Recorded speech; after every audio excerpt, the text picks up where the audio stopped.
Oops.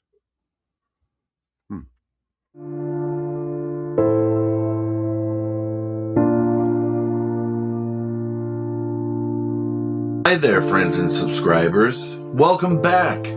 Thanks for coming back to the channel. Leave a like down there if you could. I know you only get 5,000. Trust me, I've maxed out already. So I know you can't give out too many, but please, if you would, be kind and leave a like. And subscribe to my channel. My name is Wes. I am the Ice Lord.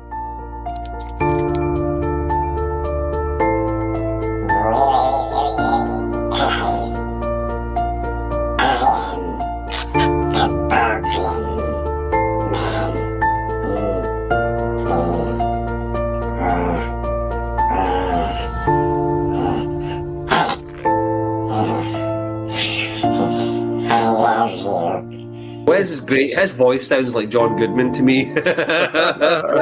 Over the line! Dude. Donnie, you're out of your element. Dude. Chinaman is not the issue here. Sorry. It's like a fucking 6-hour stream. Oh my God. I remember I was at my brother's house and it was like still daylight and y'all started that stream. And y'all were like, come on, join. And I was being wasted. Yeah, me too. And I was like, whatever. And I'm drinking with my brother and I'm like kind of fucked up. And it's like 2, 3 in the morning, right?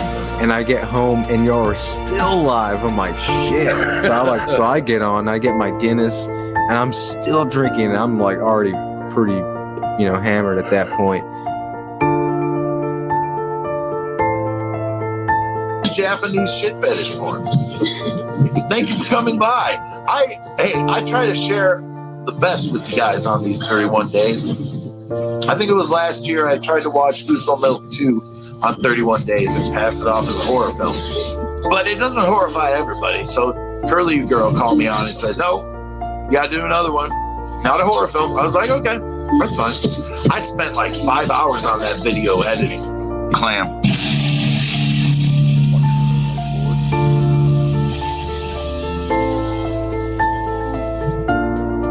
Well, I don't know how to turn down the dampener, son. I'm sorry. This wasn't tested for good sound. I really just kind of threw this idea together. I was going to do this last night at like midnight, but midnight rolled around and I was like, nah. The neighbors would be pissed off, How about I'm gonna try a Pantera song. It's gonna be rough.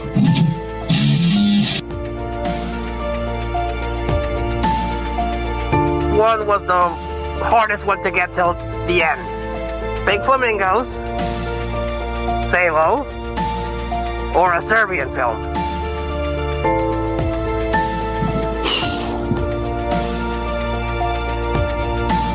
Well, I would have to say a Serbian film was the hardest to get to the end. I mean, as far as when it started escalating, I suppose that's no.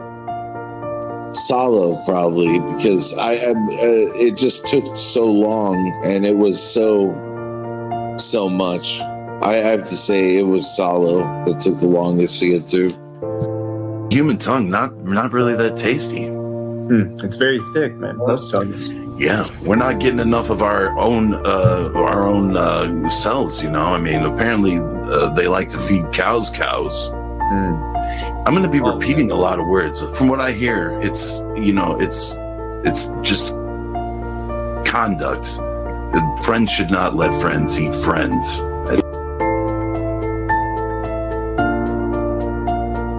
Well, hi there. I guess it's been a while since I've made one of these videos, but I still love you just as much as I did before.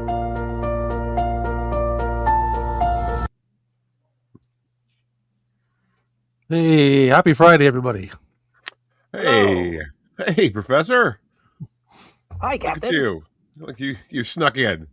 The professor snuck in the back door. Oh yeah, anytime, baby. No.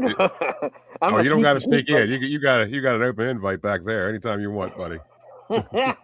Can you hear me okay? Yes, Yeah. I can hear you. I can hear you just fine. Sweet. Mm-hmm. How's it going, Cap? You know, I'm doing all right. It was a fun week. How about you, Rob? How about you, Professor? It could have been better, but Yeah. we're still here, so Yeah. that counts for something. Yeah. Yeah, I wanted to just to explain quickly there. Obviously we just we lost a good friend, and I wanted to kind of lower the flag a little bit by putting the episode on postpone and just remembering Wes and having a little celebration of life kind of thing. Have a couple drinks and shoot the shit for a bit, and it's not going to be a long, full on stream, but whatever happens, happens. That's what she said. Yeah. Yeah, absolutely. I'm glad you said it. One of us had to say that. One of us did. Well, Professor, I got to tell you, I'm surprised you're able to get off work tonight to do this with us. I'm very surprised to see you. Oh yeah, I got the day off, so I was like, all right, well, let's jump in with the guys. Good. All right, this is awesome. Good stuff. That's what I said when we were arranging this. I was like, "Are you going to be at work?" And he's like, "No, I got a day off." Of course, it would be funny if you were still at work and just doing this. That would be very funny. You, boss. I'm streaming tonight. Yeah, it's Friday. I don't care. Yeah. And I don't. Funny too. Yeah, that's right. It'd be funny if you can get somebody to pretend he's your boss and come and try to interrupt you, and you curse him out and tell him to get lost and everything, and runs away. Yeah. All on the live stream. Yeah, it'd be great. Some guy just comes in with a coffee. Yeah, Professor, we're going to need you to go ahead and do those TPMS reports. Yeah. Yeah, get that to as quick as you possibly can. Yeah, go right ahead. Did you get the email about the cover sheets? We'll send you an email about the cover sheets. Then I throw the printer at him. Yeah, that's always an option. Don't ever think it's not. It's always an option. It will make for entertaining content. Yeah, that's what we're all about here. Yeah, so welcome everybody who's hanging out. I see Jay's here and Stacy's here and Big Matt Benny's here. Everybody's saying, hail the Ice Lord. Yeah, pretty shocking news this week.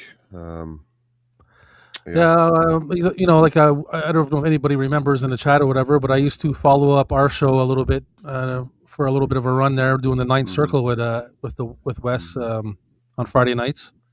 Yeah.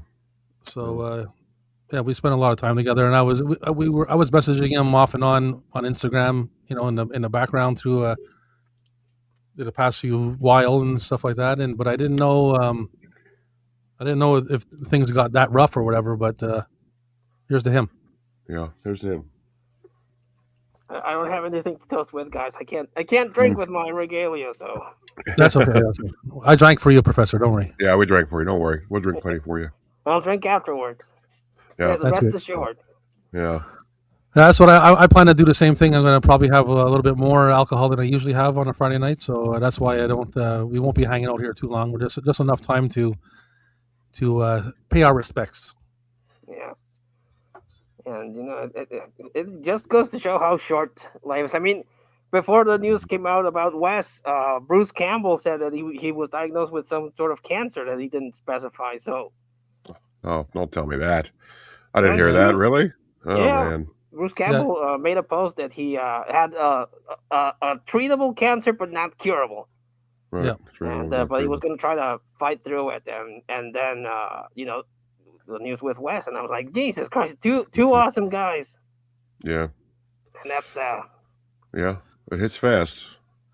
Yeah. Yeah. Well, hopefully, Bruce Campbell said in his post there, he's a tough son of a bitch. So hopefully he's able to hang on long enough and expire before it does anything. Because just a little kind of related story. My mother had cancer, lung cancer, 4 times, and she beat it all 4 times. Well. And she had it for over 20 years. Wow. From 49 to 69. Wow. And when she passed, my mother she didn't pass from cancer. She passed from kidney failure. But that's from beating cancer 4 times though. Yeah. Wow, that's pretty amazing. Yeah, but she was like, for you think you hear that and you think that's that's it, it's time's up, but Mhm. she stuck around for a bit. Yeah. Yeah, not necessarily. I mean, I know things are pretty advanced now to where most of it is actually treatable, and so I'm sure he'll pull through. You know what I mean? It's not always a black flag kind of thing. It's a lot of it's treatable, especially if you caught it early. So Yeah, you know, and he said it was treatable, so maybe it's I don't know. He didn't give any yeah, details. Maybe it's like skin cancer or something like that. Skin cancer is treatable. yeah, yeah, it is. But yeah, it's still weird news. You just don't expect to hear that. And, Yeah, it's just a kind of depressing, isn't it? It's just been kind of a weird week. yeah, Yeah, that is life. It's like yeah. see, it seems like especially cancer, man. It's like Mm-hmm. you just waiting. It's almost like you're just waiting and hoping that you don't get it. You know what I mean? Like, Mm-hmm. Yeah. Yeah, well, we I mean, in the type of world we live in, we have a lot of radiation all over the place. Radiation from the monitors, radiation from the Yeah. Wi-Fi, radiation from the microwave. Yeah. Yeah. On our So phones. Yeah. Yeah. that's right. Everybody's saying hello. Lendog said, "Live every day up, boys." Yeah. I can't read the comments. So hi everyone. Yeah. I can't Hello. read the comments either. What's You going want me on, to put them Rob? up here? Yeah. Put them up. There Jeez. you go. They're up Look. there. They're up. They're up. Right beside Professor. There you go, Professor.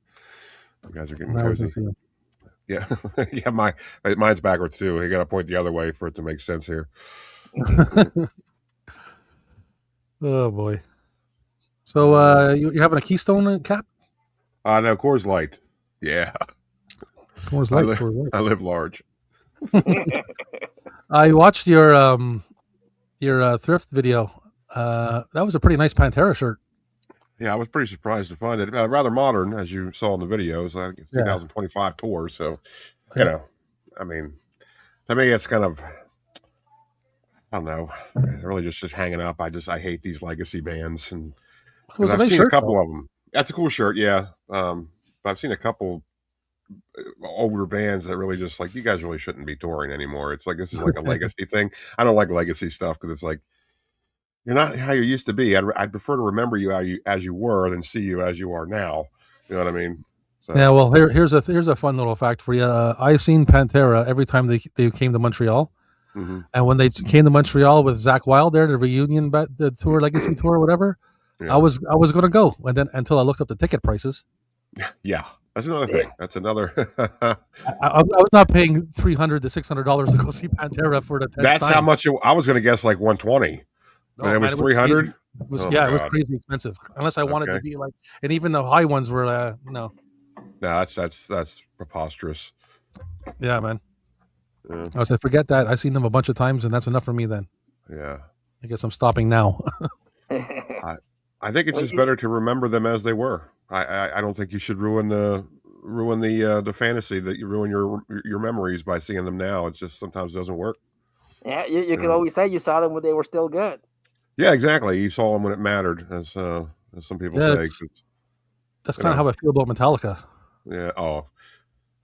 I mean, I saw Iron Maiden actually back in 2000 and what was that, 10? I think it was, and that wasn't good. It wasn't good. It just wasn't good. It was no. It's like we're paying a lot of money to see Guns N' Roses when Axl Rose just doesn't have it anymore. No, he looks like Mama Fratelli. You know, he just you know.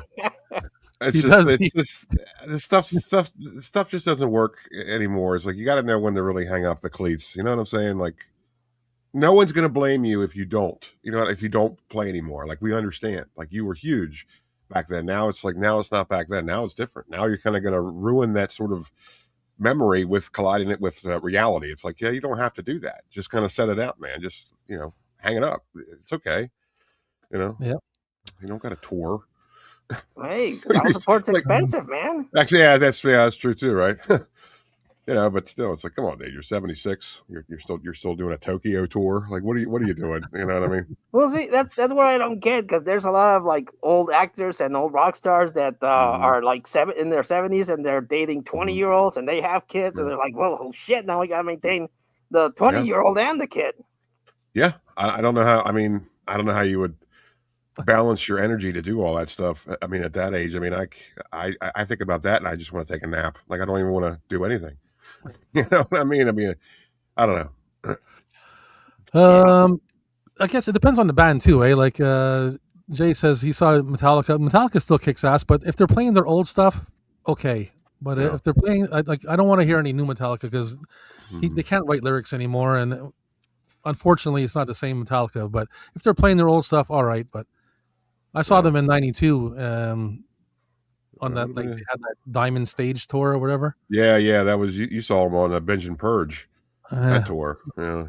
That was a good tour. So I mean, I would see them again, but I wouldn't pay all kinds of money to go see them again. That's for sure. Well, yeah, I mean that's what you'd have to do because they definitely get their money.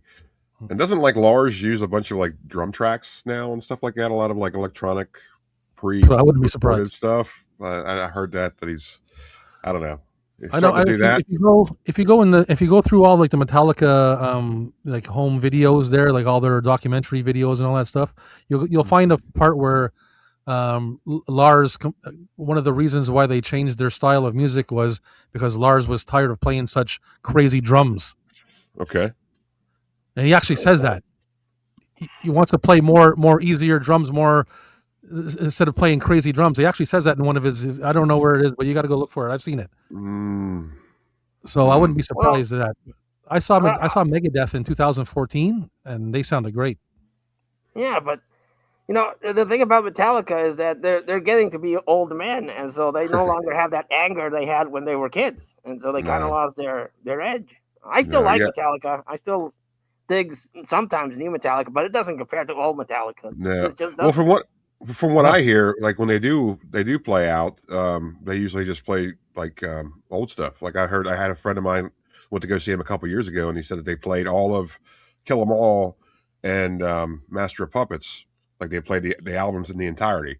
It's like you know that's what they should do. I think they kind of figure. Apparently, that's what they do a lot. I think they figured that out. It's like I think people will still pay money to see us if we play the old stuff. You know what I mean?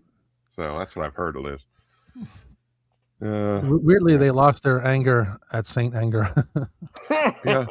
Well, it's like what do they have to be angry about? They're like one of the most successful metal bands of all time. It's kind of unheard of in that genre, and they certainly put metal on like the mainstream map. They get paid big money. They're still around. They're like a household name. I don't know what they would have to be angry at. I mean, it's different when you're playing like these little punk rock clubs when you're 19, when you're first starting out and all this. Yeah, I can understand that, but they did it. They made it. They should start singing like about happy stuff, but still like the metal genre, like happy stuff, like sing about puppies, but have like these shredding riffs. You know, I think people would like that. I think they would like that very much. You know, that's what I think. That's what I think happened to the rapper Eminem. You know what I mean? Like he got all his anger out on a bunch of good albums, and then after that, he wasn't angry no more. And every other album he made was kind of like, it's like, I'm not angry. You know, I'm not angry anymore. What have I got to be angry about? You know? Yeah, like when you're a multi-millionaire, you really don't have anything to be angry about. I got nothing. I got no complaints here. You know, I think I'll write a song about how I sat in my hot tub for 2 days. You know, I could. Bones, what's up, motherfuckers? Hey, Mr. Bones. Oh wait, you changed them around. Hold on. What's Kirkalaka? The other way. There you go. We're just talking about Metallica. Yeah, Lendog, is that true? Does Metallica do have a residency in Vegas now, like Wayne Newton does? Is that true? That'd be crazy, eh? Oh, that's a terrible idea. I heard Vegas is dying out because they're a bunch of scammers and they sell you a soda for $20 and the beer for $60. Yeah. Well, you know, but still, though, that is a sign that you made it. I mean, for a metal band, if you would have told me this 20 years ago, I wouldn't have believed you. Yeah. No way. Mm-hmm. They're playing right beside Celine Dion. They should ask Elvis how that worked out for him. Yeah. Well, poor guy. Lendog said now Eminem fights himself lyrically. Yeah, he does. Yes, he does. He doesn't have Britney Spears to fight with anymore. I know. He's made fun of everybody, and burned a lot of bridges, didn't he? Yeah. Oh boy. Yeah. Lendog says it's true. That is true. They do play Vegas now. So that's very, very strange. Never would have imagined that. Viva Las Vegas! Yeah. Viva Las Vegas! You know, I wouldn't be surprised if they did that. I really wouldn't. Not now. Now everything's possible now. Now that you know they're playing with right beside Penn and Teller and all this stuff. It's interesting. You know, it's so anything's on the table. I guess it's because like their fan base is like older people now. So yeah. Hey now. Well, you know what I'm saying. Like they're getting to be older people, so they take vacations in Las Vegas and they go see bands that are playing residency. I mean, that's totally true. I mean, that's absolutely true, Rob. I mean, it really is. That's just what I don't it like is. the sound of it. I don't like the sound of it either, Professor. But because it's like you think like a generation before us, it was Wayne Newton. And Wayne Newton at one time, he didn't always play. He didn't have a residency in Vegas. He was like on the radio, and he was like a pop singer, and he was touring all the time. Like our parents liked him, like that generation liked him, and now he's been in Vegas, so like now it's our turn to enjoy our childhood musicians playing Vegas residencies. Now it's our turn. Because I'm sorry to tell you guys, we are getting old. Yeah, we don't feel old, but we don't feel old. I don't know what you're talking about. I'm still as young as I used to be. Yeah, well, I believe you. I mean, it's all a number anyway, but still, I remember Old Man Macabro. Yeah, Old Man Macabro. Yeah, I remember Old Man Macabro too. Yeah, but now Old Man Macabro is modern Macabro. I can't get out of bed without my knees cracking like one of those glow lights.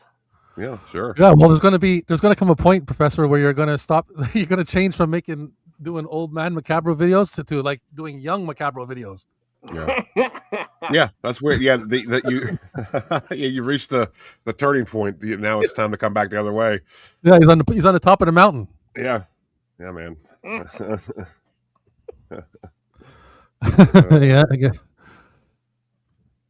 Well, yeah, it's okay, man. I totally, I happens can totally everybody. admit it. It just happens. I don't know. What happened to Mr. Bones? He probably maybe had to fix his audio or something. Okay. He'll be back. Hopefully. I'll speak on his behalf. These nuts. Yeah, there you go. That's pretty accurate. Just like Bones was here. Yeah, I mean, it's like he never left. This is magic. I got a couple clips that Professor very kindly went and found for me. From including me and Wes together hanging out and stuff like that, and the Professor. And there's a few people in there. I'm trying to find the one where we're. I think this is it here. Is it tequila? I think it's this one. Anyways, I'm going to show a clip of Wes. Is that cool? Yep. Everybody's laughing in there. Okay. I think it's this one here. Here, let's check this out. A shot of tequila that warms the body. Ooh. And a pinch. But just a shot. Bro, trouble. You don't want to get drunk in case of breathing problems. Again, believe. Yeah, I agree. Except tequila is likely to make me go. I don't know what it is, man. Anytime I take a shot of tequila, I can take shot of vodka, shot of whiskey, shot of 100 proof, shot of rum, shot of gin. But there's something about certain type of whiskeys. I don't know if it's like Jose Cuervo or whatever the real popular ones are, but they're literally the only alcohol that will make me barf. Really? But I'll believe you. I'm gonna go get some whiskey after this. Or I mean, tequila is one of the only alcohols that I can really do a shot of these days because I had done so many terrible shots back in the day of all the regular shots like whiskey and vodka and stuff where I end up being sick and had just too many. So they kind of give me the chills. But the one I never really took shots of tequila back in the day. So they don't really bother me. Now that I'm a little older and if I need to take a shot, I take a shot of tequila and it doesn't bother me. It's like the first time kind of really taking tequila shots for me. So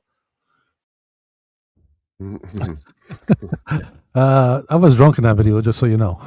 Well, you look like you both were wasted in that video. Yeah, that was a Well, I late think one too. I do believe. I think in that one, Wes was going through a bad case of the cold or something, and that's why he was out of it because he was taking medication, if I remember right. And Yeah. Rob just got out of one of the tape talks, and so he was already, Hey, it was already 3 sheets to the wind. yeah. Good times, good times. Rob. Nice tribute earlier. Oh, I forgot to put that back on. Here you go. Put that back on there. There you go. Big Willie Blasco, what's going on, buddy? Nice tribute earlier this week, Professor. Yeah. Thank you. Thank you. Yeah, it was nice. Very touching video. That one clip in there talks about how he sounds like John Goodman. He totally does. I didn't notice that until I saw that clip. I was like, well, yeah, he does. He does actually. Now that they mention it. Yeah, I used to joke around and say he sounds like Optimus Prime and stuff like that. But then when he said John Goodman, I was like, you know what? I never thought of that. And then I closed my eyes and I'm like, holy shit, he does. Yeah. Then he played into it, of course. But tequila. Or the beer. I can't do tequila. I might have mentioned this story before, but when I was a young one, a couple of friends were like, "You've never drank before?" No, I've never gotten drunk, and they got me super drunk on tequila. But they served me those big ass red plastic cups. They filled them all up, and you got to drink them. And I was like, "Well, it's my first time. That's why I came." Yeah, that's not a good idea. No, that's a terrible application of tequila. Yeah. That's not how you're supposed to drink it. That's too much at once. No, I found that out later. You're supposed to take shots, not those big old glasses. I bet you felt awful the next day. I bet you were a mess. Surprisingly, no. I don't remember how I got home, but the next day I didn't have a hangover. No, that's very strange, man. If I just talking about this is giving me a hangover. Yeah, but the consequence is that I can't drink tequila without having a really bad aftertaste. Like yeah. Well, I think we talked to Rob and I talked about this on the show before in regards to tequila, where I think a lot of people they don't do it right. They shoot the wrong tequila. You can't shoot gold tequila. Gold tequila is for mixing. You're supposed to shoot silver tequila. That's that's a nice, clean, clear taste. I mean, but like the gold stuff it's like too much, and like it really tastes awful just by itself. But a lot of people they just hear tequila, don't know the difference. There is a difference. You got to do silver tequila for shots, and of course you got to do like the lime and the salt. That really helps too. Also, I've drank the cheap stuff, and then I've drank the good stuff, and the good stuff you can handle it a little better. It does taste better. Yeah, you can tell. I mean, like you pay for what you get. You know what I mean? Yeah, I was going to say when it comes to tequila, there's a big difference in the cheap and the expensive stuff. Yeah. Oh yeah. Yeah. Whiskey too. I prefer the other one, mezcal. I prefer mezcal over tequila. Yeah, that's another one I think you're just supposed to mix. Not really supposed to shoot it straight because it's just too. It needs to be cut with something. Yeah. It's but it's good stuff. It's definitely good. I mean, my birthday is Cinco de Mayo, May 5th. So it's like ever since I've been 18, it's always like you go out or you go to a party for you. And like, oh, it's Cinco de Mayo, I got to have tequila, bro. So I've been drinking tequila for a long time, and I got to tell you, if I never drink tequila again, I'll be okay with that. Yeah. Or usually, if I'm at a party and they're serving tequila, I drink a Paloma, which is just a tequila with squirt. Oh, interesting. It's tolerable. It it doesn't taste that bad. Yeah, that's good. It's always a good idea to carry a little squirt Kool-Aid or something with you in your pocket. No matter where you're at, if you don't like the taste of something, man, you just like and then all of a sudden it's cherry. Yeah, and no one's got to know except you. Yeah, you're a secret weapon. Everybody's like, "Where'd you get that drink?" And I'm like, just asking for a killer Kool-Aid. I don't know. Yeah, it's like you could turn anything into a girl drink anytime you want. It's magic. No one's got to know. Lendog said, "Lendog, you Bloody Caesars with tequila instead of vodka? Is that what you're saying? Or Bloody Caesars with a shot of tequila on the side?" Bloody Caesars like with tequila are effing amazing. I have a feeling he means it's made with the tequila instead of because a Bloody Caesar is made with vodka, so maybe it's made with tequila instead of vodka. Is that what you're saying? And he likes Patron. that's something that I've done when I go to a place that they serve tequila. I usually have it with a chaser. I drink the tequila and then I chase it with something else. Mm-hmm. Yeah, you gotta have a chaser. I'm sorry, I was never able to strong arm stuff. Like I always needed a chaser, and I'll never, I'll never be ashamed of that. I'm not that kind of guy. I need a chaser because Yep. you can Yeah, call me a well, sissy if you want to. I need a chaser. any of my hard stuff like alcohol drinking comes secondary to this. Mm-hmm. Yeah, oh yeah, yeah. I'm having this first and then that. It's an accompaniment. That's what I would always refer to it as. Is if you have a little shot with your beer, no problem. But there's always going to be beer involved. You know. Yeah, you got to warm up with a beer. Like first, that's the thing is that's what's good about cocktails. You have a little, like Lenny said, a little Bloody Caesar. You have like one or two of those to start off. Then you crack a nice cold beer. Have maybe six beers. You get a nice glow on with your 6 beers and your couple of Caesars, and then you go on to Scotch or a whiskey or whatever. You know what I mean? Whoa. See, that's for me. That's different. I can't do that. I if I drink, I either only drink beer or I only drink the hard stuff. I can't mix them anymore. It does not sit well with my tum. It does bad things to you. Well, it's a little bit. Well, I don't want to say it's funny, but I mean most people when they're younger can't mix them. Yeah. Well. And then, like for me, anyways, when I was younger, I couldn't take I would drink a lot. But I would be if I drank rum when I was in my 20s, my mind would shut off, and I just keep drinking all night long like a drunk zombie. But then as I got older, I can drink a whole bunch, and I'm still good for a while. And it takes me a lot more to get drunk, and I can handle more mixes and things like that. You know? Mm-hmm. Yeah, same here. I mean, I'm like working a muscle. You keep at it, and you don't get drunk anymore. Which they say is dangerous because then you don't know what your blood alcohol level is. You'll actually be killing yourself with a high alcohol level. I know I recently heard a lot of interesting things regarding this. Like, if you're one of those people who can drink and not really get drunk, that's actually not good because your liver is completely used to it, and it's almost like your liver is also like toxified. So it's like your liver's worked so hard that now it's just now it's just so used to it. It's kind of like you don't really want to be in that situation because that's not really good for your liver. Like it's kind of it's like a step too far. Yeah. And then if you get drunk really quick, that's like your liver is very, very healthy, and it's like it's doing what it should be doing because I mean alcohol is just poison. Believe me, there is no benefit to drinking alcohol. I wish I could stop, but I think it's fun, and maybe one day I will. But that's just how it is. But and it's not like you do it every day. If you do it every day, then you got a problem. Well, but, you can drink a couple if beers. you do it on the weekend or on a holiday, then I don't think it's that bad. But you think you drink a couple? Says the guy that gets stupid drunk every Friday night. Well, you're like me, Professor. Me and you are we're the same kind of drunk where we wait till Friday and then we get blasted or something. But I like to have a couple beers every day, and I know lots of people. I know dudes in their 80s that have 2-3 beers a day. Sure, yeah. I mean that's just what it is. But I mean, if you're drinking hard liquor every day, that's bottles of. Story. You can't do that. Don't do that. I mean, that's just bad. But I also heard of this really, really, or I should say, very, very rare medical condition called auto brewery syndrome. Have you ever heard of this? No, it sounds familiar. Is it the one where you can drink any sugar, it turns into alcohol or something like that? Yes. Well, like any kind of carbohydrates, your body processes it as alcohol. Like it actually ferments it in your body, so you get drunk by eating pasta and stuff like that. How do you get this? It's just like a very rare condition. It's it's just some kind of condition. It's very rare. I can't get it. If I remember right, I heard someone that happened with potatoes. So they basically distill their own vodka in their body. They ate potatoes and they have the same effect as vodka. Yeah, the story I heard was there was this woman who went out to dinner with her boyfriend, and they're eating a bunch of pasta and stuff like that, and she was driving home, and she gets pulled over for swerving, and she's like, she wasn't. And the cops even said she didn't seem drunk at all, but just because of the way she was driving, I had to test her alcohol level, and apparently it was off the charts.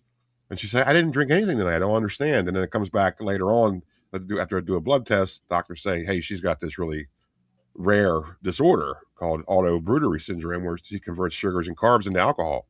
So it's she wasn't drunk, even though she was, but it wasn't her fault. So the charges were dropped and all this. But isn't that weird? That's Yeah. weird. Very weird. Yeah, yeah. It's So. very weird, I and I mean, guess that she'd only get that like probably one get out of jail free card. That's about it. yeah. Yeah, that's it. I mean, you know. But she would probably save a lot on booze. I think it would be cheaper to buy a plate of Yeah. pasta than a bottle Yeah. of tequila Well, or sure. something. Well, the thing is, it's like she had this for so long, and this would happen to her all the time, and like she just didn't know it. It's like she got so used to it, she didn't realize it, and like because if you drink a lot, you get used to being drunk, so you really can handle yourself better and not even really realize it. Yeah. This is how this girl was. Like she didn't know, and like she Yeah, had and it she all her life. probably who knows what her weight was and everything like that. But if she was just a regular size, she probably didn't eat a lot. Yeah. So like when she ate portions, her body got used to it, and she didn't really feel it until like maybe she would overdo it a little bit here and there. Mm-hmm. Oh, that's crazy. Isn't that weird? It's so weird. Yeah, man. I was like, that's what I was saying. Like, I want to get this because if I can get drunk off of eating potatoes, Yeah. you know how drunk I would be. Yeah, no, it's just so weird to think you eat like a bunch of spaghetti and you're hammered. Like I couldn't imagine that. Like this. Yeah, pasta or potatoes, either or. Pasta or potatoes, I'd be drunk all the time. It's like it had to be so spicy weird. meatball. Exactly. That would have been that had to be so weird for her. Like she had no idea what was happening to her. Like she probably didn't even know what she was drunk. Like she didn't know she was drunk. Like she just kind of thought maybe that's what happens when you eat pasta. I don't know. Like Man, yeah, that's just for all weird. she knows, she probably thought she was like diabetic or something because that's kind of like Sure. what happens to the diabetics. They eat too much Yeah. sugar and they get like, oh, woo. Yeah, yeah. I mean, I think even speaking of that, I think it might be some kind of derivative of like some kind of diabetic blood condition. Like it might be some kind of like a different way to handle glucose. Like it might be. I don't know, but look it up. It's a real thing. It's weird. Very, very Yeah, rare. Yeah. I can't remember if I heard about it through one of those 1001 Ways to Die TV show. Oh yeah, that was a great show. I think they showcased that like he went out to have a pasta and then he got stupid drunk and Yeah, sure. Yeah. And he ends up in a meat Yeah, like, grinder somehow. Yeah. Once you know that spontaneous combustion can happen, anything can happen. Yes. Yeah, I mean, it's just all bets are off at this point. Just do what you can. Are you telling me that I can just burst into flames and explode here, just sitting here? And yeah. Yeah. Okay. I am saying that. Yeah. That's why I never hold in your farts. Always release because you don't want that gas buildup. and it doesn't help that you go out drinking because then you'll burn up even faster. Yeah. You just go with alcohol and you got to just let them out, man. That's what I'm saying. Farting could save your life one day. That's all I'm saying. Yeah. Yeah, it's like I don't know, but how would you know though? Like unless something happened and you went to the hospital and the doctor said, you know something, if you didn't fart, you probably would have exploded. So something would have had to happen though for you to know that. Yeah, I just hope that a doctor never says that to me. Like I'm never in that situation for somebody to tell me that. Like because I mean it's no problem for me. I'm not holding anything in. I mean I let it go because I think it's funny for one, and for two I don't need that discomfort in my life, and for three I don't want to explode spontaneously one day. So Well, I don't know. It's tough because I've gone on a couple of dates, and like you eat something that's a little spicy or heavy, and you're like, "Hey, you're trying to look for a can to kick so you can hide the noise." Like, yeah. Well, I mean, I always like to cough just to get like a little coughing fit, but the whole time you're like letting one off. It's like it's like just trying to cover up the best you can. That works for me. I would do that. Yeah, or I would wait for a motorcycle to pass by because they're really fucking loud. Yeah, there you go. Yeah, that's you do what you can out there. You do what you can out there. And the lady's like, Professor, every time a motorcycle drives by, you lean to the left. And you crack the window. What's going on? What's happening here? Yeah. I don't know. I would definitely wait to the second date to let one go in front of her because it's going to happen eventually. Yeah. You know what I mean? And then the next time the chick comes over to Captain's house, she brings cough drops. Mm-hmm. Yeah, because she thinks I just have terrible phlegm buildup, and really, cough. Last time I was here, you coughed the whole time. Yeah, it's really just butt phlegm. That's what I'm. Well, I am lucky to say that until now, until my later years in life, I never really had that problem. I mean, obviously, everybody gets gas, but in social settings, I never really felt that way. It's almost like my body was like it was in tune with how I was thinking. You know what I mean? Right. So I had very, very, very few incidents where I was in the social setting and I had problems that way. Yeah, I got to tell you, lucky that way. Yeah, I haven't really been in any kind of situation where it's like, oh man, I wish I didn't have to fart. Like I've never really been in that. Like it seems like when I'm in a situation where a fart would be very inappropriate, my body's like, okay, we'll keep it down for now. But as soon as we get out of that situation, highway to the danger zone. That's what I'm saying. That's what I'm saying. My body usually cooperates for the most part in those situations. Yeah. 5-minute long flatulence. Yeah, I mean, well, it's very reactive because the longer you hold it, the bigger and more comedic it's going to be. So sometimes I'll just hold them in all day just for that one right moment to where I leave like this 7-minute long rager and just like everybody laughs till they die. It's just like it just kills the crowd. You know what I mean? Because it's like if I'm with my friends, partying, it's always been like a big bit where if you got a big ripper coming up, you let it go because it's just funny and hopefully it doesn't smell. I see. I have an opinion about this. Okay. And my opinion is, I think farts are funny as well. Yeah. But. And there's a butt there. There's two butts. The butt that's farting. There's a butt that's farting, and then the other butt. There usually is a butt there. Yeah. Well, yeah. There's a butt that's farting, and then there's another butt, which is a butt with one T, butt with two T's. Yep. Exactly. I think it's funny until I start smelling and breathing in fart air. Mm-hmm. Then it's not funny to me. Yeah. Oh, you don't want to be stuck in an elevator and then rip one out and have to suffocate with everything there. Well, that's what I'm saying. That's like if my friends are going to fart or whoever around is going to fart, and it's funny, make it funny, but make it ventilated, make it a distance, make it someplace where I'm not breathing your ass air. Because if I start breathing your ass air, I'm not going to be laughing anymore, and I'm going to be upset. Yeah, it's because the other thing is they don't always smell. Like that's the thing. Like the people always think, oh, there's stinky farts. That's not even really a thing. Like it is a thing, obviously, but it's not always a thing. And sometimes it could just be like air buildup, which was a lot of my material when I was younger. Was just like it was just like a sound. It was very courteous to where it didn't stink and kill everybody in the room. It was just like a funny sound, and that was it. Yeah. And I was like, I wonder why it doesn't stink. Now, however, it smells like Chernobyl. It's terrible. Yeah. Yeah, when you were younger, you had maybe the ability to suck in some air and then Yes. Yeah. Well, I think it was just when I was younger, I think my body just processed things differently. Now it's more hardcore to where now it's like a sewage treatment plant down there. So it's just whatever comes out is not going to be nice. Yeah. Yeah. That's hilarious. Good conversation, eh? Yeah, I think it is. Amongst friends. Yeah. We're all then friends. He says, I used to say beer before liquor, always. What? I used to say beer before liquor, always drunker. Liquor before beer, always drunker. Oh, that's what Willie says. Len Dog said. Yeah. Where'd it go? Yeah, those letters are too small. There it is. Lenny said, liquor before beer, you're in the clear. Yeah. Beer before liquor, never been sicker. So he's talking about having a couple shots of hard stuff first, and then drinking beers and ending your night that way. That is the formula that I was always taught in my younger days. I remember learning that little rhyme when I was 18, where it was like, liquor before beer, all clear. Beer before liquor, never sicker. And I think that's kind of true. I do. So I think I need a different one. What? Like here we do the one where regarding beers, like 1 beer is nothing, 2 beers is 1, 3 beers is 2, so we start all over again. Yeah, no, I agree with that. Because I always who just has 1 beer? Like I never understood that. I don't.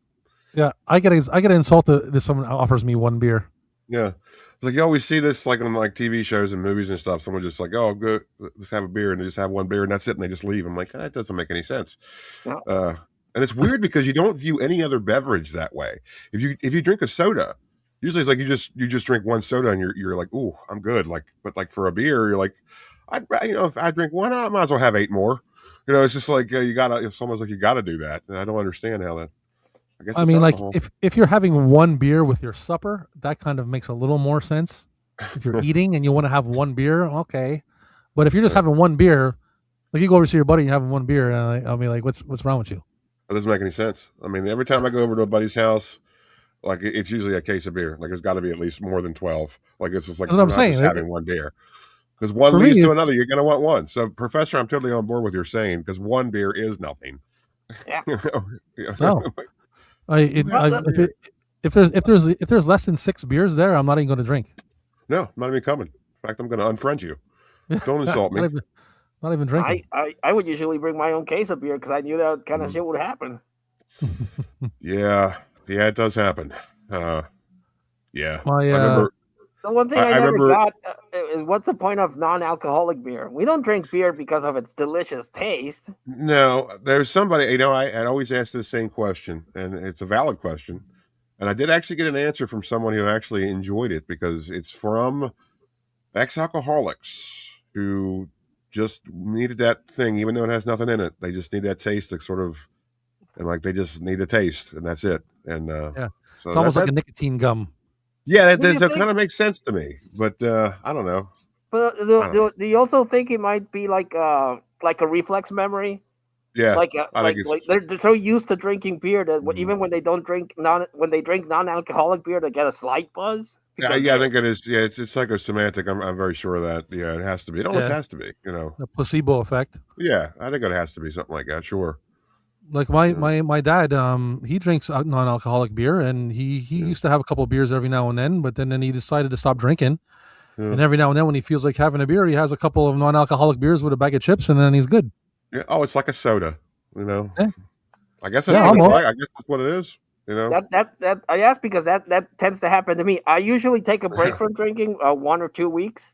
I don't drink anything, and I usually drink rum and Coke. But by the second week, when I'm watching my movies and I just drink soda, I do start to get a buzz just with the soda because I'm so used to drinking mixing it with rum and Coke. Yeah, you fooled yourself, and that's weird, isn't it? Isn't that weird? That's weird. Yeah. The brain is weird. The brain is a weird thing, man.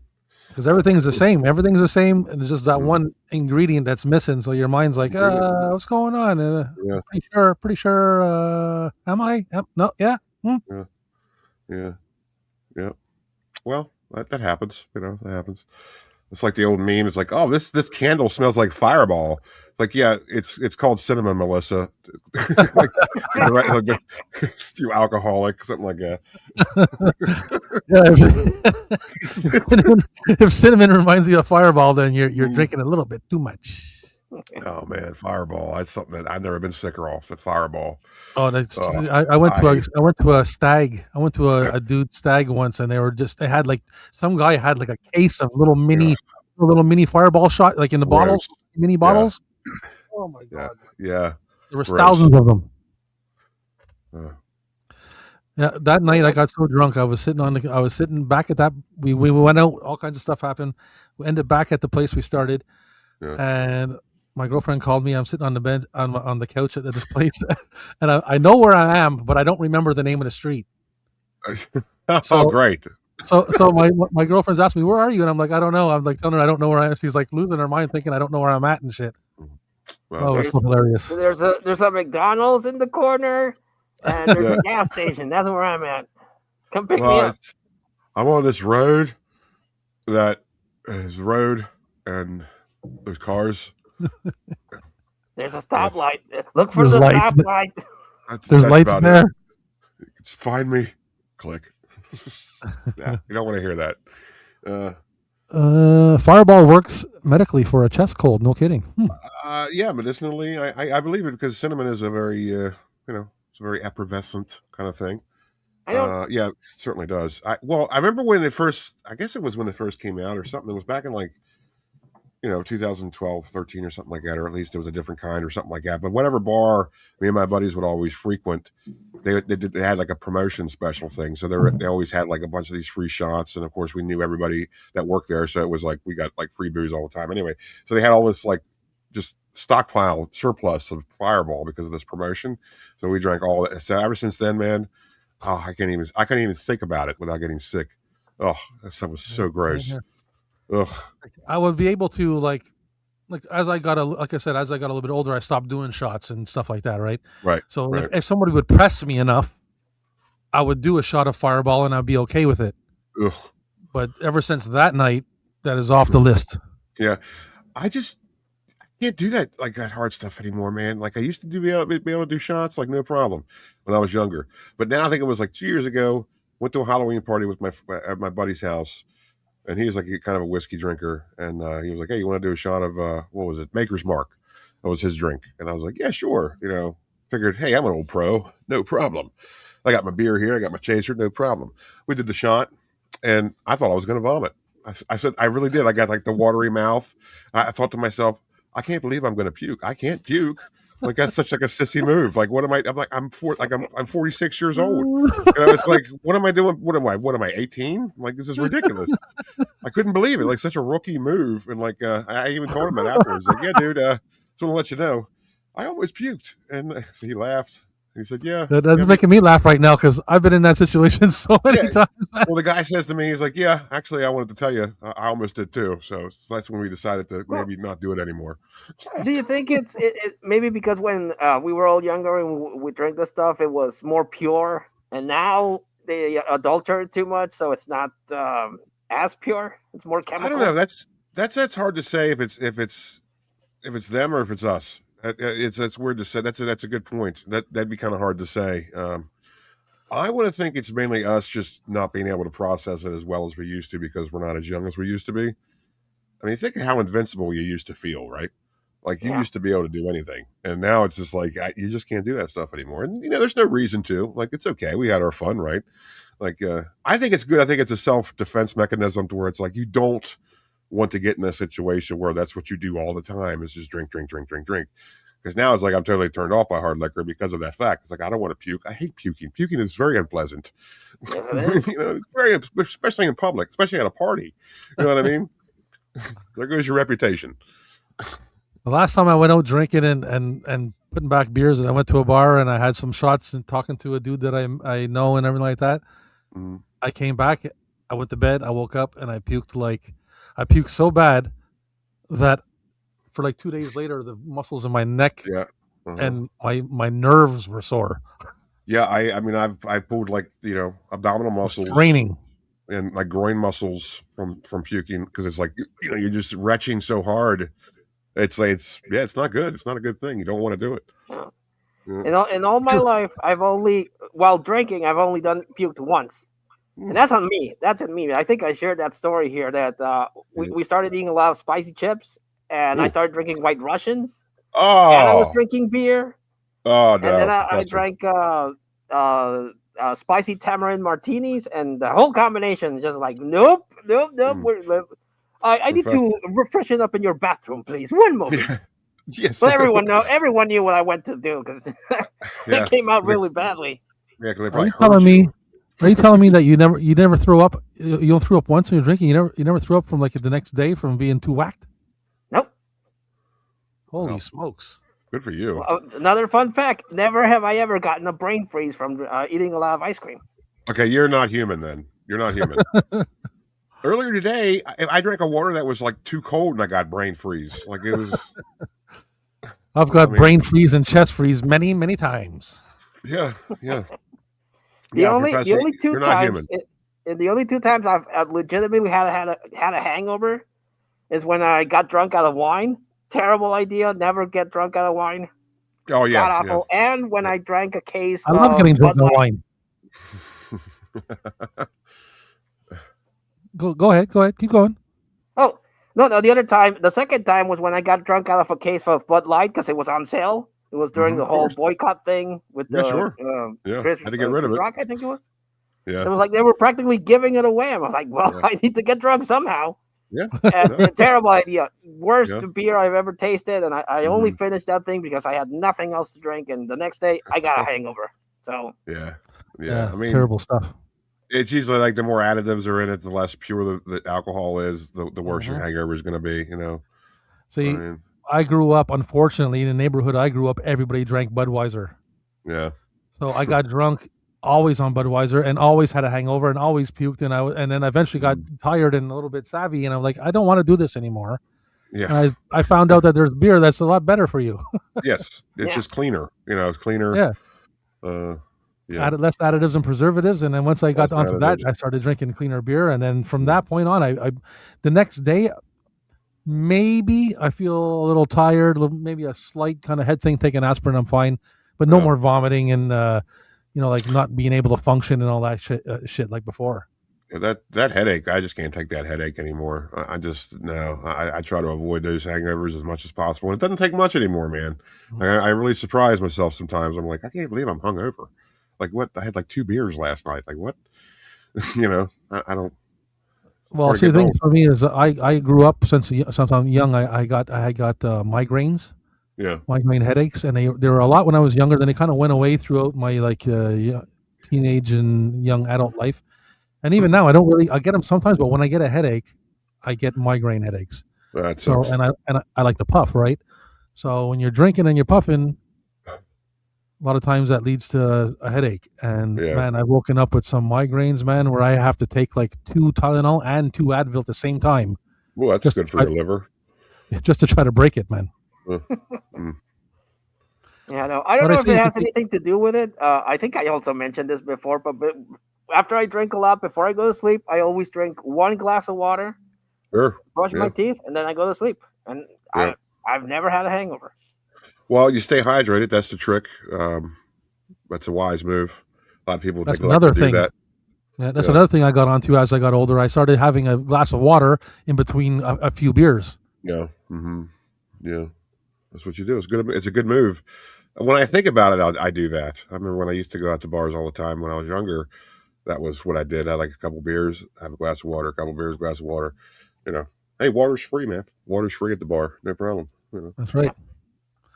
And you look like a responsible person having a glass of water in the bar. The bartender is always appreciative of you taking the steps to not be a complete belligerent asshole, and they like that. They like that. Yes, they do. Professor Big Matt has a question for you. Do you have any VHS tapes in your collection? Yes. The last time I was updating my Excel sheet, which is the only way that I can keep track of all the movies that I got, I counted 40 movies. I got 40 movies on VHS. So I have 40 tapes. Nice. What kind of movies? Are they naughty? Well, I got the Indiana Jones trilogy box sets. I got the Star Wars box set, the non-special edition. So love those. Good. I have Batman, Jurassic Park, Independence Day. I have The Grinch, Christmas Carol, the George C. Scott version, which is my favorite version. One. Yeah, me too. Same here, buddy. I got an autographed Hell Comes to Frogtown, autographed by Roddy Piper. Look at this guy. Wow. And what's the other one I got? I don't remember the other ones. Those are the ones that stand out because those are the ones I kept because I love those movies. Yep. I knew he had that Hell Comes to Frogtown tape because that's one of the ones I wanted to steal off him if I ever make it over there. But I think you got Night of the Living Dead too, don't you? No, I bought the Dawn of the Dead. I have Dawn of the Dead, a really cool collection that I asked Rob if it was a good deal, and he said yes, so I bought it. Yeah. Oh, that's it, Dawn of the Dead. Yeah. Good. Yeah. That's good. Yeah, that's good. That's good stuff, Professor. Yeah. Good stuff. I mean, really, it just sounds like all you really need is that autographed Hell Comes to Frogtown tape, and that's like you don't have to even have it.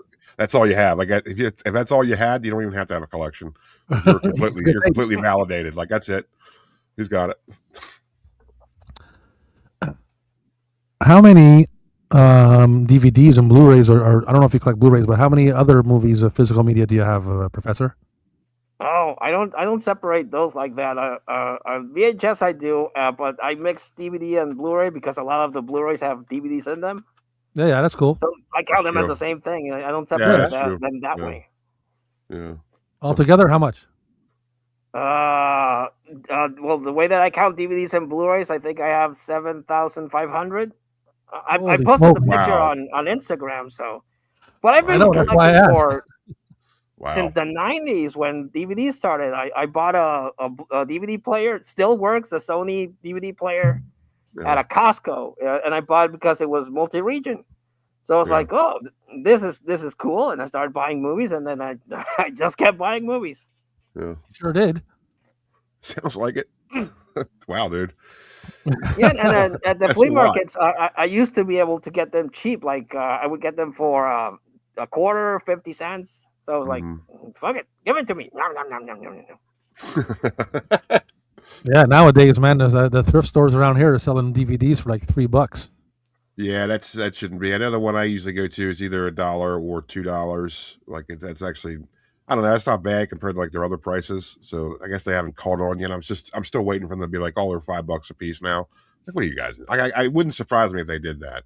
Like Yeah, that's a when lot I of stopped buying them. the thrift stores around here is like $3 for for a DVD, and I think $5 a Blu-ray or something. That's silly. I mean, for a Yeah, used item, nah. on my YouTube, I keep getting these video recommendations about people saying like, buy DVDs, get it early before the prices go up because it's the new VHS. And I'm like, oh, okay, number one, fuck you for trying to create a market that we don't need right now. Exactly, and you're creating then, the market. Yep. Because then they're gonna start grading the DVDs, like, oh, this Yeah. sealed DVD that there's like 1 billion copies of, it's got 9, so it's worth $1 million. It's just it's just not going to work the same way, and I hope no one ever thinks that's going to happen. I hope nobody falls for that. Like Such a racket. It's a racket. Like there's no way. You know how many DVDs that they made like this? You know what I mean? You can't tell me, oh, it's rare. Like, no, it's not, dude. You know what I mean? Like it's a DVD. They made thousands and thousands of them.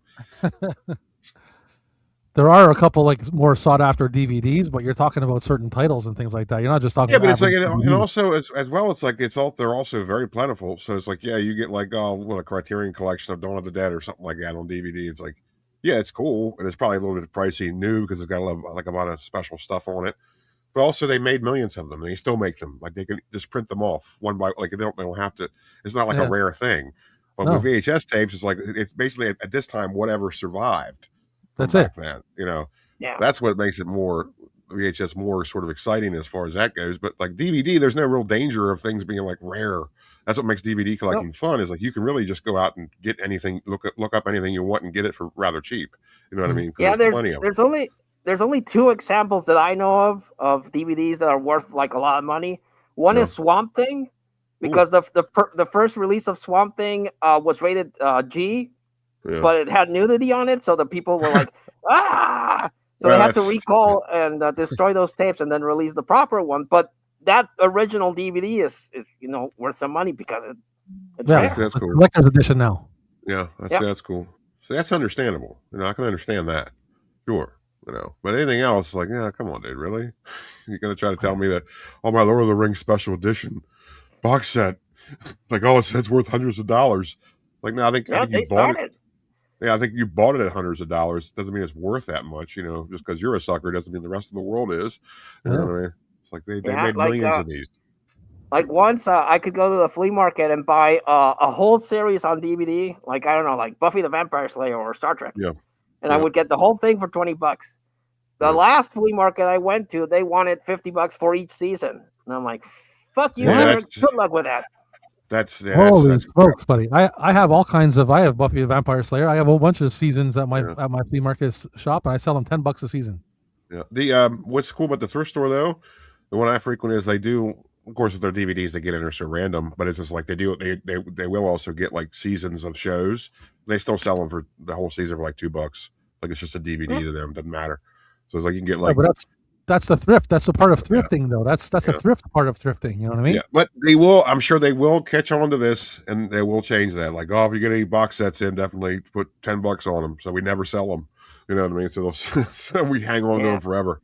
That guy justified it because back then Buffy wasn't streaming anywhere, so that was his justification. That was so expensive. Well, it's not streaming anywhere, so that's why it's worth so much. And I'm like, yeah, they're just diggers. They're like, if you want it, you're gonna have to pay this to get it. Like as if you can't get anywhere else. But you can still get it. That's when you whip out your phone, you look it up on eBay and see what it's going for, and show them. It's like, look, dude, this guy's selling it for $10 because I guarantee you can find it on eBay for $10. You know what I mean? Well, that started happening with me with sellers. They were like, I would ask about a movie, like usually a horror movie, and they would whip out their cell phone, look on eBay, which is a terrible idea. Never price check on eBay. And they were like, well, the highest price says it's $100, so $100. I'm like, okay, bye now. I mean, eBay's kind of like you go by the lowest price if you're trying to price stuff for your own inventory. Like go by what's the lowest price? What's the highest price? How many listings are there? Go kind of like an average. Like, what are you trying to get for it? And then always kind of like compensate for the massive fees eBay's going to take from you, and just kind of go from there. But I mean, people are like using eBay as some kind of like market, like an auction house market. Like, oh well, because okay, who sets that stuff? Like, who's responsible for the market value on eBay of this kind of stuff? Like, where does it start and where does it stop? Like, why is this suddenly the authority? Like, yeah, who are these guys? You know what I mean? I just do like if I'm looking for a price, if I don't know how to price something, like when I'm selling at the flea market when it comes to movies or whatever, I'll look between Amazon and Yeah. eBay just to see how available it is. Yeah. Yes. See how much they're selling it for. See how much someone's got it, the very minimum they can get it for. And if you let's say I got a DVD that I think that I haven't seen around a lot, and I check it out, and the cheapest I can find on both places you can get it for is $20. And I'll put a little less, and I'll put like 10, 15 bucks on it or something, you know. You go by the average. As a seller, what you want to do is that you want to check the sold items. Don't check the ones that are, buy it now, or the ones that are still there, because no one's going to buy the high price one. Check the ones that are sold, and you can get a better range about what people are actually willing to pay for the thing. That's why I look at the availability. I look at the availability. Like if you're not going to buy it here, like if you're going to find it, if you want to buy this, say you come in asking for a title, and you want to buy this title, and I have it, I want you to be. I want it like, and you can't buy it. If you look around and you can only buy it for $20, then I'll sell it to you for less than $20. Yeah. Okay, so if I go with you and ask you for the World Wrestling title, will you have that? Depends on what it is. The World Wrestling title. I want one of those belts. One of those title belts. No, I'm at movie title. Yeah. Okay. Come on now. Terrible. I used to have. I'll be here till 9. I made a title once. I made my own wrestling belt at a job that I worked at with Lendog. Me and Lendog used to work together, and I made a big cardboard like wrestling belt, and we colored it all up with like gold marker and silver marker and black marker, and it was I can't remember what the title was called, but it was funny. It was a big work thing. Yeah, I think everyone did that at one point when we were young. Sure did. Absolutely. I did it last week, actually. Good times. Yeah, good times. All right. Well, guys, I just wanted to do this to think about Wes and not have to think about tapes and to show our respects to the dude and stuff. So yeah, I'm gonna show. What are you saying, Cap? I was just gonna say. I mean, for Professor, where'd he go? He's still there. I'm still here. Oh, what's going on, man? I think it's just my camera. I never really got a chance to know him that well, but I knew of him, and I know he checked in on this show a couple times, and I knew he was out there. I know I subscribe to him, but that doesn't mean anything with YouTube. YouTube's going to show me whatever it wants to show me, so his stuff would never show up in my feed. I know there was a couple times where he actually tagged you and I in an upload, Rob, but there was something. At least for me, the link didn't work, or there was something wrong with the post, and like the link didn't work or something like that. It was like maybe a couple months ago. So yeah, I just never really didn't really know much about him. So it's still just sort of a kind of a shocker. No, he was like I said, he was he made a lot of friends on YouTube because he was a good dude, and yeah.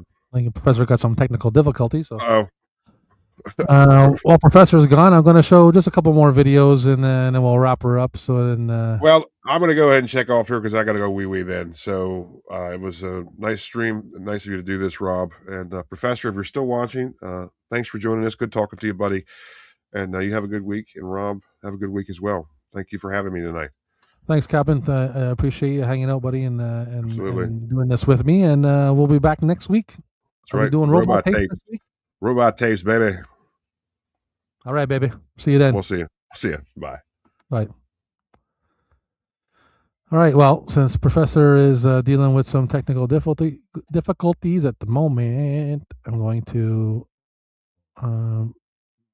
remove this, and then I'm going to show a video, quick little vid of Professor and I and Wes. Me out, but it's been all kinds of times.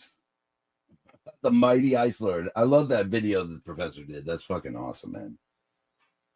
But it is the Mighty Ice Lord. Yeah, I keep forgetting about that, man. I never do my signature thing, the whole give him the Ice Lord or whatever. I stopped doing that shit. But you should definitely look in. I don't know if you've done this before or tried or anything like that, but you should definitely look into doing something with your voice. I mean, monetize wise, like work for or something because you have a unique voice, man, for real. Well, I you should be on radio or TV or something like that. You should be making money with your voice somehow. Well, I'm gonna try. I don't know how to break into that particular career path. Like, I don't know. I know it's hard. Like, what are you supposed to do? Like, who knows what the fuck? But I'm just saying. Yeah, I'm letting you know that I listened to like streams that pop the whole time I've been gone. I pop in and out of streams and listening to people and stuff. And Okay. I've heard you on other streams and people talking about this same topic with you and you doing accents and stuff like that. Like, I think to myself, like, you don't have an average voice. You have an above average voice. Yeah. Well, what you could do, Wes, is that you could do like auditions or like voice auditions on YouTube Shorts. Sure. To get your voice out there, and someone will notice, and then they might contact you to do voiceover work. That's not a bad idea. I have a movie trailer that I wrote a long time ago. But if I was like had a movie trailer that I needed to be narrated, I would get you to do it in a second. Oh well, thank you very much. I wish that there were more. Like, yeah, he's got the soothing sounds of Ice Lords. What I'm saying, you could be on the radio talking like super deep in your voice, saying, like on a sexual show, like, oh, this is lovers and other strangers or something like that. You know what I mean? Like, yeah. There's Lance Henriksen, Michael Ironside, Tony Todd, and the Ice Lord for really cool badass voices. Am I back? Yeah, we're back. We're back with Professor Macabro here. Okay. Had to reset some stuff. What happened? You had a power surge? Was one of your inventions blew up or something? Well, the camera was fritzing and then the microphone fritz, but I'm back. So I'm back. There you go. He's back. The man behind the mask. Yeah, but I will always, whenever I had a chance to, or I needed a really cool voiceover for any of my videos, I would reach out to Wes. During that gabbing with ghosts, I asked him to do the intro, and he was nice enough to do that for me. Yeah, man. Like we just said, he's definitely had a money voice anyway. Yeah. Not a crappy ass voice like mine or something. Some average ass voice. He had a good voice, man. He would have been a good announcer at Chubby's, like, and now on table 7, Rob from Vintage Video. Come on, ladies, show him his love.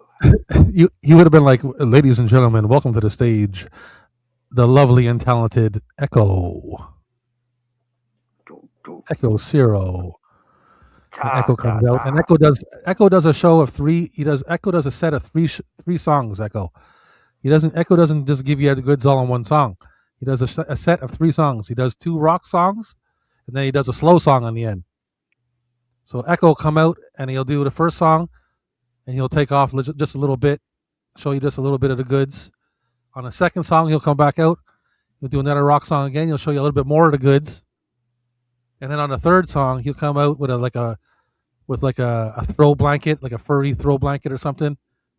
And it'll be like a slow rock song or whatever, the lights all down and everything. And he'll do the last show for you, take everything off, and show you like some of his cool moves, how he'll pick up a chicken wing with his butt cheeks or something like that,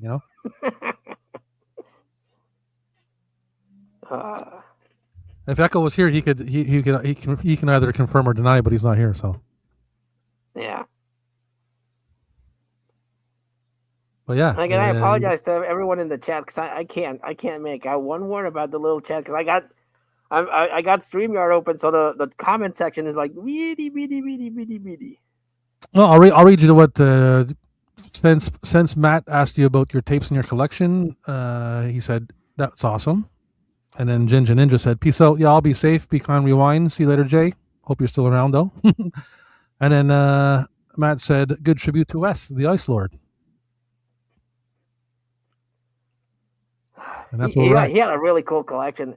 He was a boutique baller, as Pat and I called called him, but he would always get things on sale. So he was a budget boutique baller.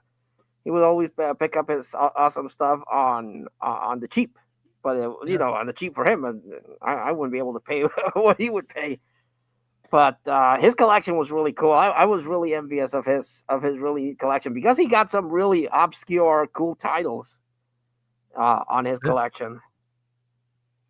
And he had movies that I didn't even heard of, like and recently, like before on Instagram, I don't know if he was selling some stuff or whatever, but he was doing a lot of videos showing off his movies and that, and I was like, he had a lot of high end stuff, I guess you would say. Yeah. He was debating whether or not to sell some of his stuff because he wasn't, he was just he wasn't getting much out of it anymore. He was glad to have it, but he would prefer to sell it and have someone else enjoy it. Yeah, well, sometimes it's like that. You want to get rid of the old in with the new, re-up some new stuff and everything like that.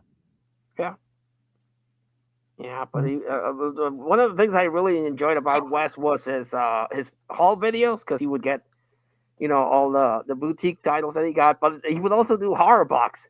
We don't have horror box over here, but horror box he would do, and he would get like 3 titles and 1 exclusive, and he would always talk about it. And but he made it fun. He made it fun the way that he would unbox everything, and he was like, "Well, this movie's shit, but this one's cool." Yeah, well, he definitely was a collector, man, and he enjoyed collecting, that's for sure. Yeah, he was a good guy. Yeah, let's go ahead and take another look at the other videos we got here. Let's see what else we got. All right. What else did you send me? That one. Oh man. Let's check this one out. I'm talking about how there was a movie that came with beef jerky. What if that's a hell of a marketing thing? A movie about cannibals and cooked skin. Have it come with beef jerky. Amazing. I had no idea that that wasn't a thing back in the day, though, was it? That's like that. No, Visual Vengeance started doing that. You know that movie, like that back in the day, that movie Alive there, where they're eating their ass there, the crash and all that shit? It's like that movie come with a can of ass meat. That'll be a big package, man. Yeah, with like in a Ziploc, some ass meat, some chewed up meat in there. They were soccer players, so it should be lean, right? Barf. You would think. I guess. And how was it, Hobbs? Sorry. Because apparently the director sent him some. But how was that beef jerky? He ate it. Did he eat it? Do you think he ate it? I wouldn't have. Probably. Yeah, I can't see why he wouldn't. I love beef jerky. Oh, the poor face on Lay, like, what are these guys talking about? I was gonna say that she's like a deer in the headlights, just sitting there listening to us talking about ass meat and. But is that was that supposed to be like butt meat, like where you get like the ham? I guess I don't know. I mean, that's like making jerky to butt meat, making a jerky out of it or something. But that's what we were talking about. Like you got a piece of like meat with a movie, like that's weird. Yeah. And then Hobbs joined in and said that he had gotten it, and we were like wondering if he actually ate it. Well, he probably kept it in the package as a collectible, but I hope that thing was properly sealed, because after a while it might start to stink up the place. I'm sure I don't know. I don't remember what his answer was, but I mean, most people would have just kept it as a collector's item, right? Yeah. Because once it's jerky, I think it lasts for a good while, as long as you don't have it outside in the sun or something. Yeah. Yeah, they used to make all kinds of jerky back in the days to stay alive, before they had refrigerators and whatnot, right? Yeah. I wasn't much into jerky. I was always a Slim Jim fan. Step into the Slim Jim!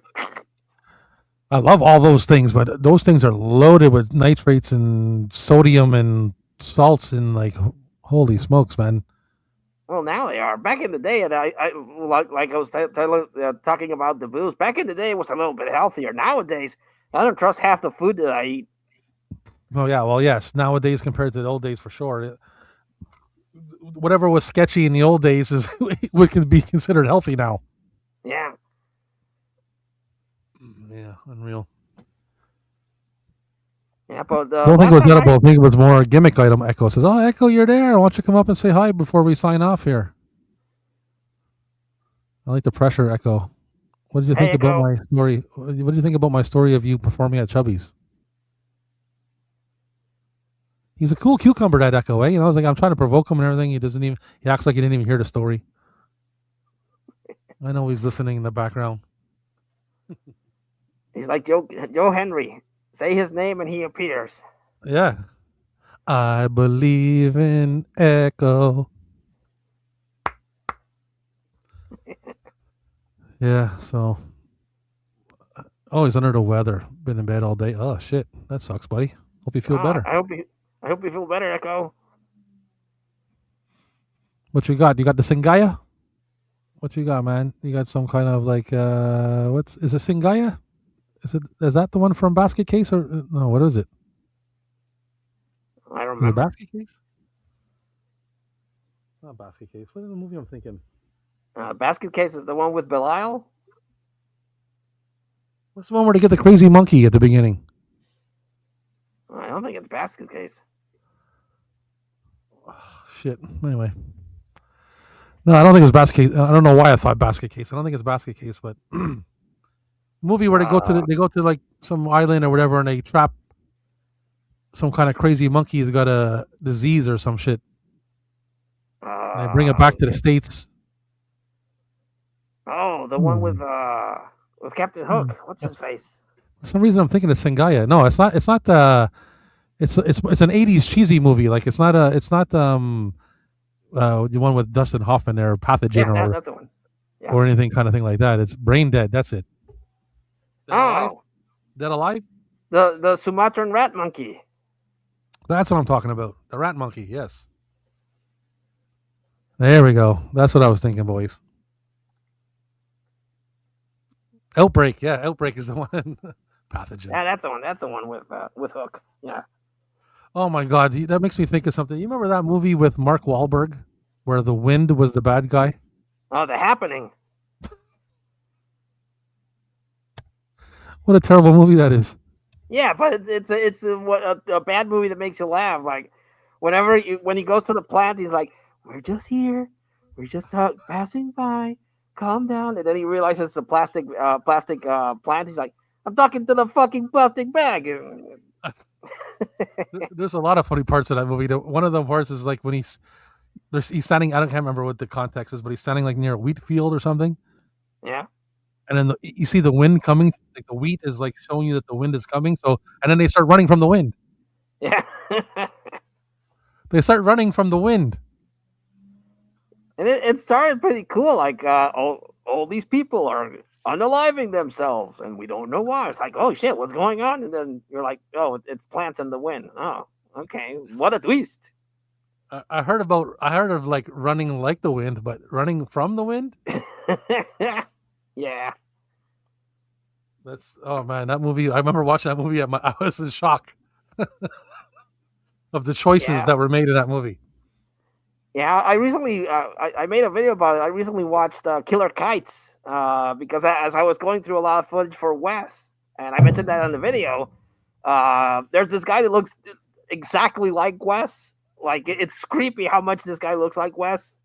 So I was like, well, let's watch this movie, and it's about killer kites that are sentient and kill people. And I was like, well, now I've seen everything. I've seen a giant kaiju-sized ass destroying a city. I've seen donuts. I've seen man witches. Now I've seen kites. Okay, now they've really exploited everything that could kill you.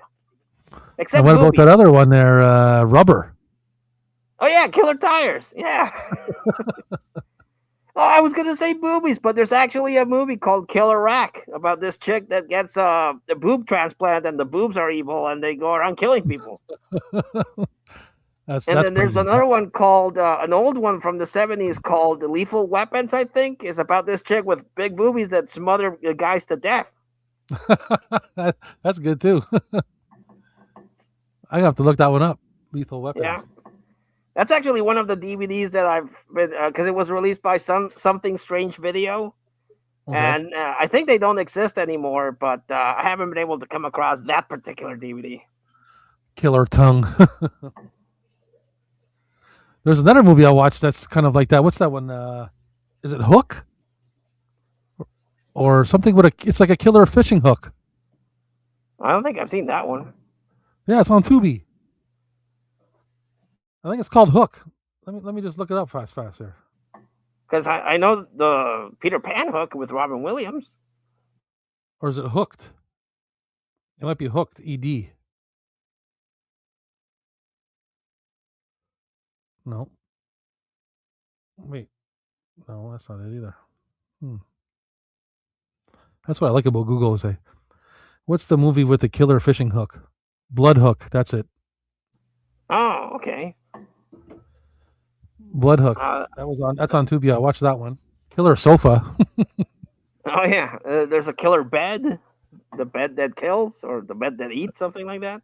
Holy shit! It is literally any kind of horror movie on anything. Yeah. Wow. I don't know if there's a killer dong movie. I know there's a dick shark movie. It's about a shark that came out of a dick. Dick shark. Oh my god, the shark movies they have these days are like there's so many crazy ones, but it's just not worth it because the movies are shit. I know. That's why I made so a bad. fake one called Shit Shark.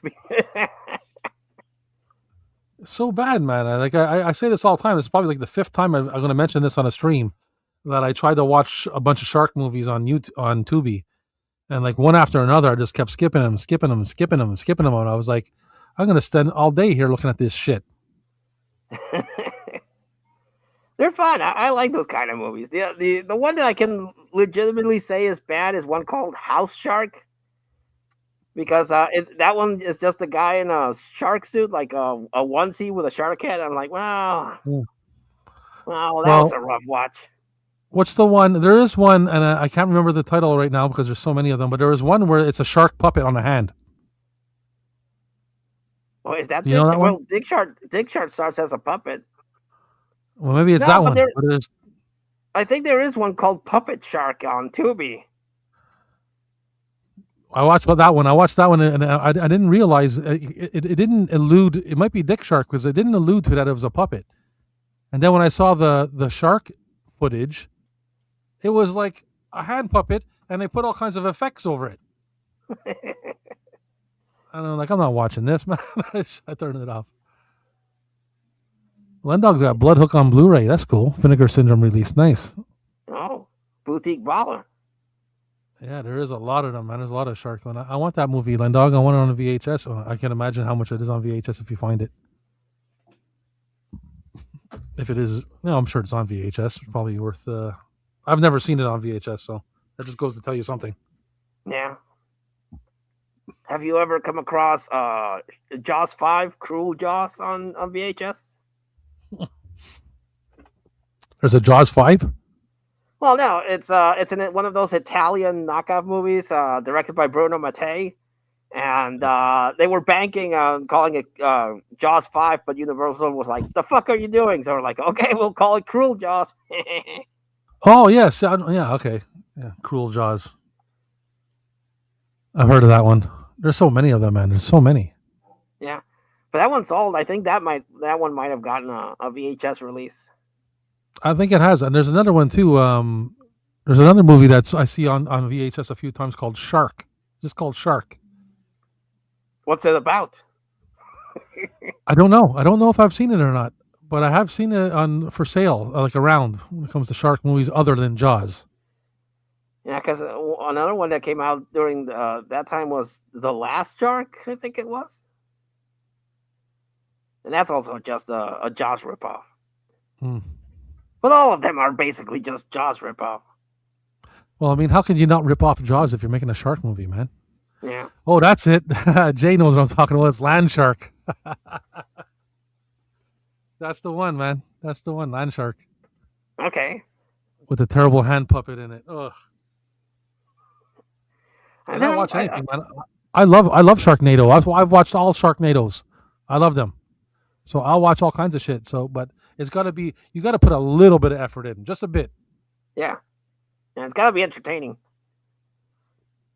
Yeah. Because like that, when you hear Killer Kites and it's a movie about kites that kill people, and it sounds like the stupidest idea you've ever heard. And it is a stupid idea, but they do it well. I was laughing my ass off just watching that ridiculous movie.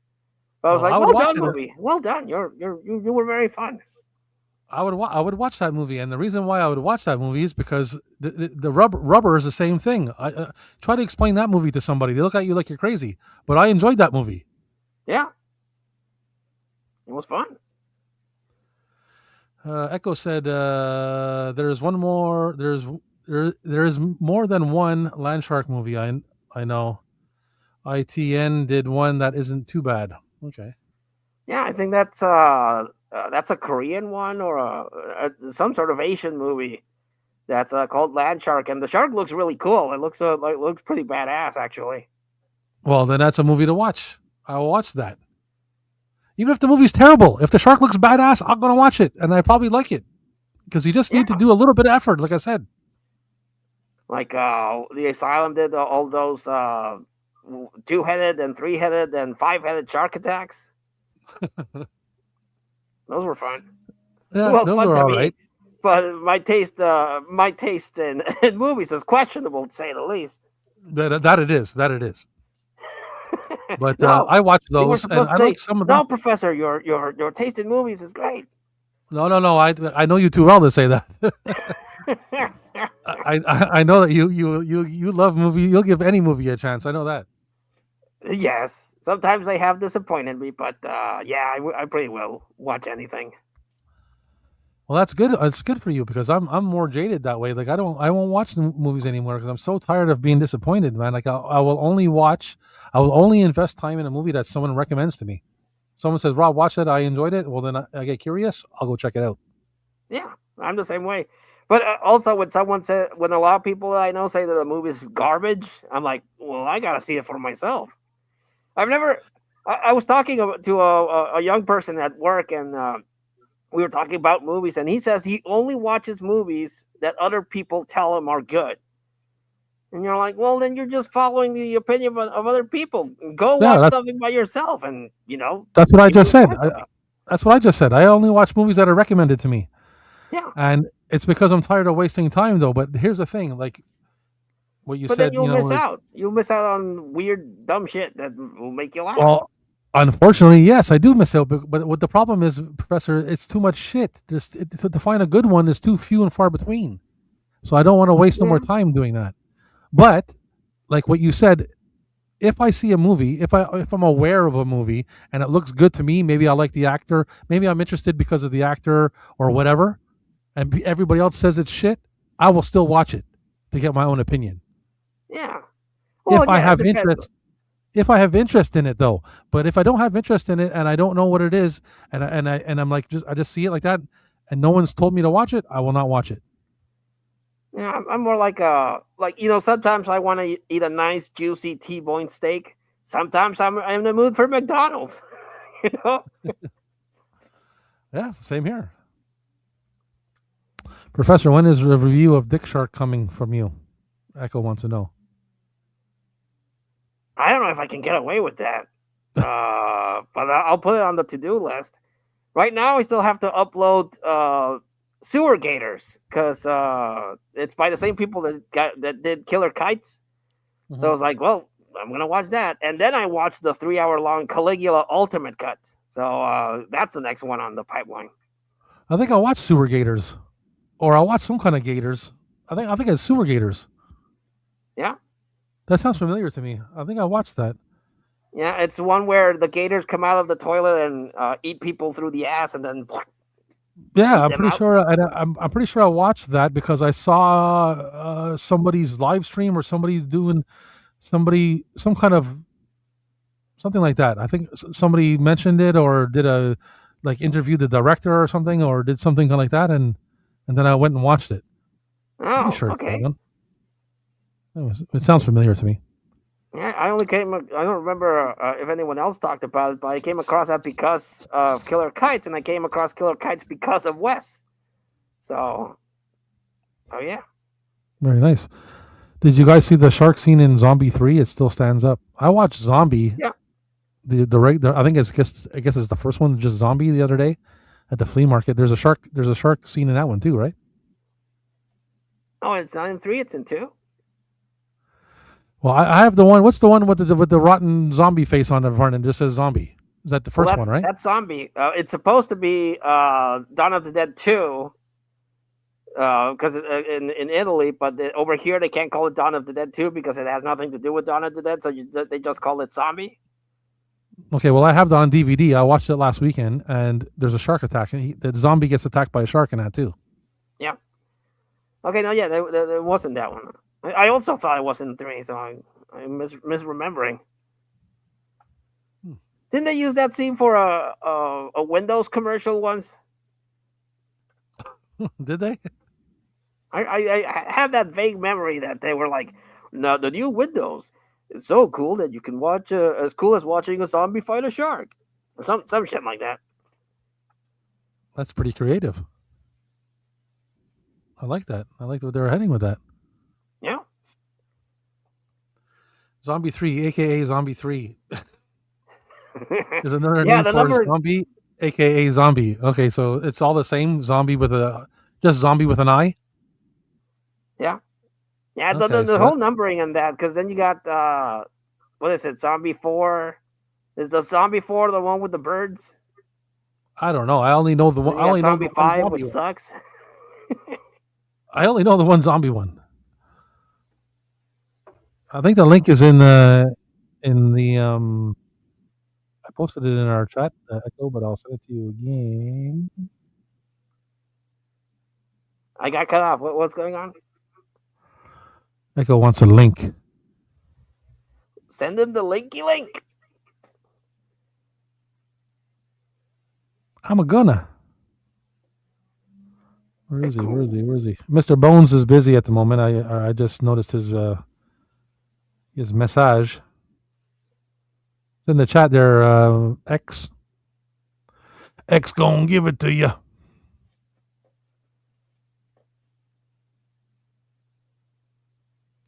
There we go. Sorry. Yeah, I got. It's called Zombie Flesh Eaters in Australia, and UK. Yeah, I think that one was in the Video Nasties. A lot of movies were in the Video Nasties.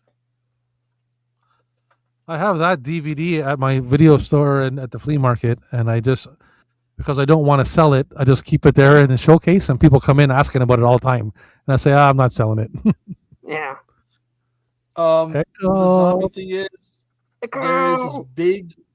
there's this big confusion about the zombie thing. There's multiple zombie series.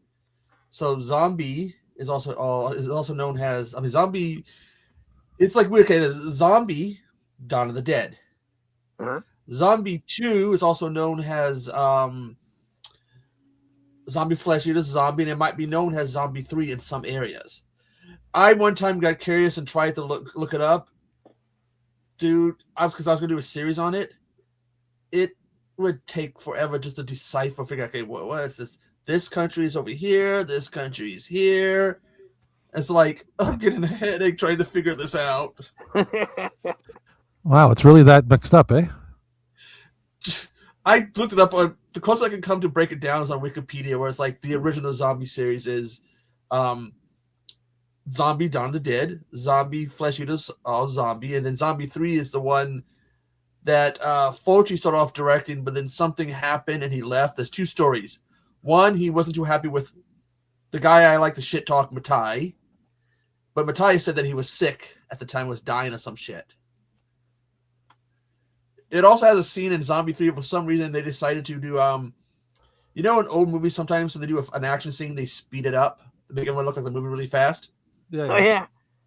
They do it in the movie, and it just comes off like, oh, this is funny. Yeah, This you're is you're so expecting funny. you're expecting the Benny Hill song to kick in. Yeah, pretty much. But it's like it's too confusing to figure out the whole zombie thing. And Professor doesn't look like he has much hair left. Zombie 3 is the one with the DJ Zombie at the end, right? Yes. Okay. But I think in some countries it's like Zombie 2 is Zombie 3. It's again, I can send you guys the link that breaks it down to like what it is in different regions and countries. It's like what? The movies that are like were released decades before before Dawn of the Dead, that are considered part of it. It's like, what the fuck? Like they're just attaching it on the movies. Like okay, so like how many of them is there? 3 of the original, but then again, it starts breaking off into other countries. Oh, okay. So the one that I have the link somewhere of Wikipedia that breaks it down to the different countries. And there's quite a few, with some of them overlapping. Yeah, all right. So the one, so obviously the one we're talking, Killing Birds is part of that series as well, right? I don't think it's part of the original. Let me see. Where did I put that? I hope I didn't get rid of it. Like Matt Binney says, it's called Zombie Flesh Eaters, and so he's talking about the one that everybody knows of, like the one that has like the black and red cover with the zombie face. Yeah. That is what number what? Okay, that one. Okay, the one because Dawn of the Dead in Italy is part 1. Because I've only seen that one. Then the one with on the island with the conquistador. It has the shark scene. It also has. I can't find the link, but it also has one of the best kills ever in a zombie movie. That freaked me out when I first saw it. The slow motion wood piece into the chick's eye. Oh yeah. I saw that the other day, man. That's the second one. That's just like he's like, oh my god, no, like and it breaks off and she pulls away and it's sticking out of her eye. It's like, oh, please. Yeah. I was watching that the other day and I saw that I was at the flea market. I had it on actually on Sunday at the flea market. People were walking by because I had to pause it and stop it a couple of times because there's some nudity in there. I didn't realize. That's the shark scene. The full shark scene is with the chick is like, I got a thong on. I'm just gonna put my my scuba gear on, just the air thing and the mask. Great scene. I'm gonna go. Oh yeah, and then that's where you get the shark scene, which they did use. Like in the software was like, they were like, someone's like wanted to do a video talking about the relationship between sharks and zombies, talking about how it's a good peaceful relationship, and so they're showing them and like, look at them, look at the affection they are showing for one another. And me, I'm seeing this thing going, that's fucking zombie. That's anything but that's the zombie trying to eat the shark who was trying to eat the zombie.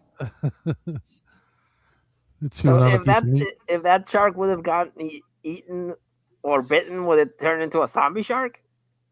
That's what I was wondering. If he's chewing on zombie meat, I mean, like, is there a reason why sharks are exempt?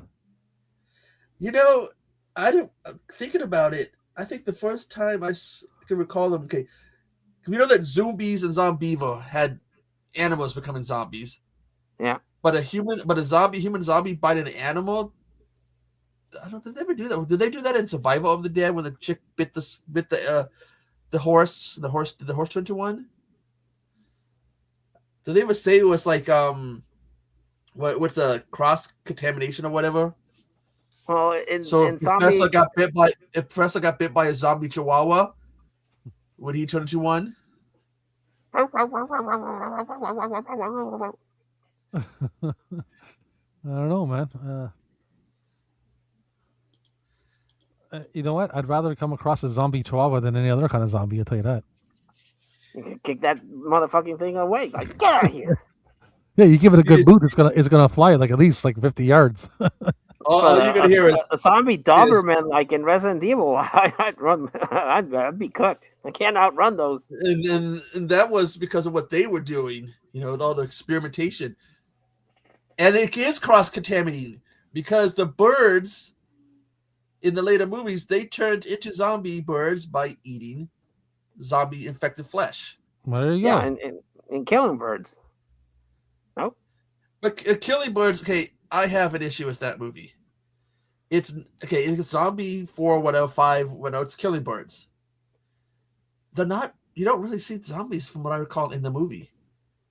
You see the birds more than the zombies, and like I can't recall if there really all zombies in that movie. As before, I watched it, fell late down because like it's a zombie movie, so we're gonna see zombies. You know, about an hour or whatever into it. Where's the zombies? No zombies. Oh, look, it's a dead body. Is the dead body going to get up and become a zombie? Oh, no, it's not. It's just going to be birds plucking people's eyes out. So, according to Ninja, they're all zombies in it, but apparently... But I don't know which one it is. It's been a hot minute since I've seen those, but isn't there a scene, I think it's in the bird one, where there's a head in the refrigerator, and then they open the refrigerator, and the zombie head comes at them? Oh, no. I know what you're talking about. Was it that movie or was it a different one? Well, that's what I don't remember. I don't remember if it was in Killing Birds or in the other one, the later one. Yeah, I do recall it shoots out and attacks somebody. That might have been the third one, the one with the DJ. I'm not sure. No, that one I've seen the most times, and I don't remember. It must have been 4 or 5 where that happens. Because I don't remember. It had the zombie chest burster. Oh, sorry, the zombie chest burster was in 3. Mm-hmm. And then he used it. Matai's last film is why I really bitch about him. He took Aliens, a little bit of Doctor Who, a little bit of Rambo. You get the Doctor Who is they get into this bus, and the Doctor Who, if you ever watch Doctor Who, they have the phone booth. It's bigger on the inside than it is on the outside. I could have sworn that's how the bus was. But they do like the alien thing where they infect the people with the little zombie eggs, and they have the zombies burst out of them. Okay. And there's a fucking funny scene where they have a midget one that's supposed to be a newborn zombie running around, and the soldiers are like, "What? How do we do this?"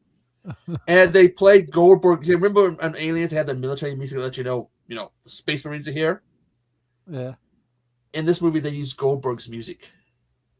This would make it so much better if all of a sudden it cut to the back, show Goldberg, he comes out, spears a few zombies, goes, "Who's next?" and leaves. That would have made the movie better. Yeah, for sure. But while I got you here, Echo, I want to play this fast. In the house. You know it. I just need a beat. You give me a beat, I bust on a rhyme for you anytime. Yeah. Oh. Rob's made this videos, but the freestyle. I can sense the tension. I feel like 50 Cent, like I could bench like 10 men. When you hear me rapping, pay attention, because you coming out last like class stuck in detention. And if you, I can't believe I did that. Awesome. Gotta remember that. I think it was a giveaway stream Wes was doing. I want to say. Oh boy. And then something about if you could rap or something. You said you needed a beat. Yeah, and then you're like start beatboxing. Like, okay, here we go. And Wes just having a grand old time there. Yeah, you can see it in his face. He's like, it's like I didn't see this one coming. Good time. He would always light up when it got really good in the ninth circle. I feel it really made us this week, hanging out with everyone. Yeah, but it definitely came out of the blue. And when we got told, you guys were in the chat when Bones dropped the news to us. You shared that post from Terrence. It was just like, I shared it. You shared it, but it was like, what? Wait a minute, no, please let this be someone trolling us. Yeah, that's what I did. I was in the chat, and then I went back to like the homepage, and it was the first thing I saw, and I'm like, and I kind of like froze for a second, and then I just shared it into the chat, and then I went back and looked at it again, and then I was like, what the fuck? Yeah, I commented like, I hope this is a joke because it wasn't that many days that I spoke with him. And then I deleted that one when it came out that that yeah, he passed away. Yeah. Because I posted it in the Ninth Circle chat, but then I wasn't sure if I wanted to spill the beans or be the guy to tell everybody. I didn't want to get anybody upset or nothing, so I left it there for a minute. Then I deleted it. Yeah. I ended up sharing it with the Midnight Hour chat, but no, it's Wes. It's going to be a huge hole now, and I'm sure he's looking down at us. He's got a big smile, seeing all this, this love. He's got to have a big smile on his face, seeing all this love, because he was truly loved. Yeah, I hope so, man. I hope so. He's a good dude, so he was. Wherever he is, I hope he feels good, and yeah. What else are you gonna say? He can be a test driving the big titty goth chicks on the other side that are waiting for Professor. He can break them in for you, Professor. Hey, Cal, what's going on? Cal L's here. Hey, Cal. Hi, Cal. So I got one more video that the professor was so kind to collect for me that I'm going to show before we sign off here tonight. So we'll take a look at this, and then after that, I'll probably wrap her up so that I can go and relax at a personal level. Yeah. Well, anyways, let's check this out.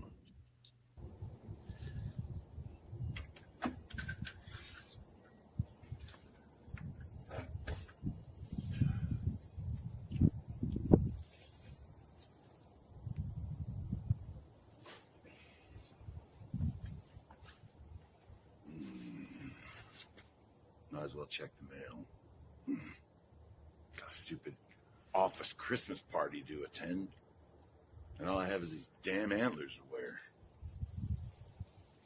I can't be sure it was a costume party, but I wanted to be traditional. It is Xmas after all.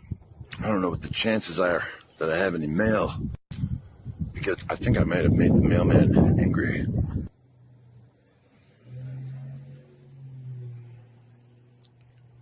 Right, Freddy. Well, I didn't get a chance to do my lawn either before the frost hit. So fuck you. Miserable fucking mail. All I get bills and summons notices. NRA for women for some reason. I don't understand what's going on there. What the fuck is this? What the fuck is that? Sock? I mean, 2 mail bombs in a single year. It looks festive enough. What the hell is this? Look at this shit. I thought you couldn't mail things like this in the USPS. I don't know. It looks weird. I've got to admit, it's the first time I've ever received any mail that looked like this. Let's take it inside for further examination. Oh, it's blowing off. Jesus.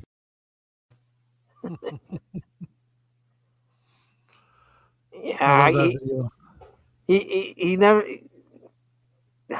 he didn't want to do a lot of sketches because he didn't think he was funny enough. But I thought what little sketches he actually did were funny.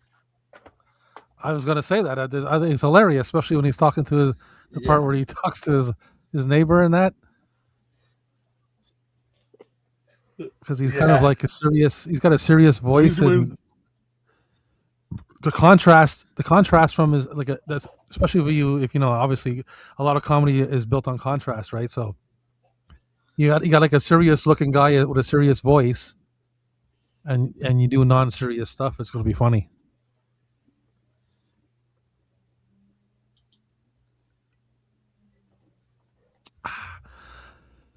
Oh yeah, well, that was one of Bones' packages for Xmas, I think, wasn't it? Because Bones would do Xmas. Yeah, that's what he said in it. I like the way it says at the beginning too. It says the Ice Lord and his winter home. Like about an office party. I don't know if it's a costume party. You only got these antlers. It's a good little sketch, man. It's a good little sketch. Yeah. So it's better than a lot of things I've seen. So.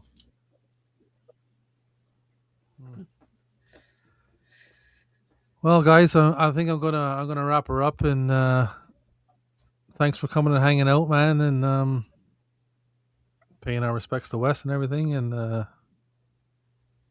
yeah, appreciate it.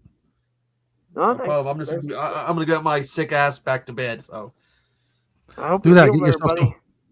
Get yourself some chicken noodle soup. Take if you a like shot of chicken noodle tequila. soup, oh, that's disgusting.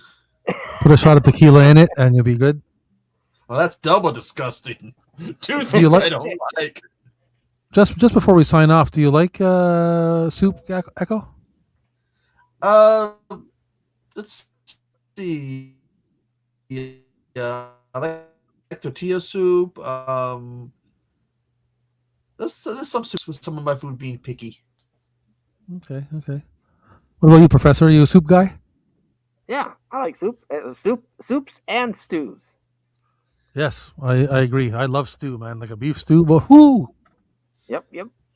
Can't get me off that thing if you tried. You guys should make what's called a clusterfuck stew. Which Okay. basically you just throw a whole bunch of shit in. Hopefully it goes together and say, boom, it's a stew. Oh, It's called, okay. it's a clusterfuck.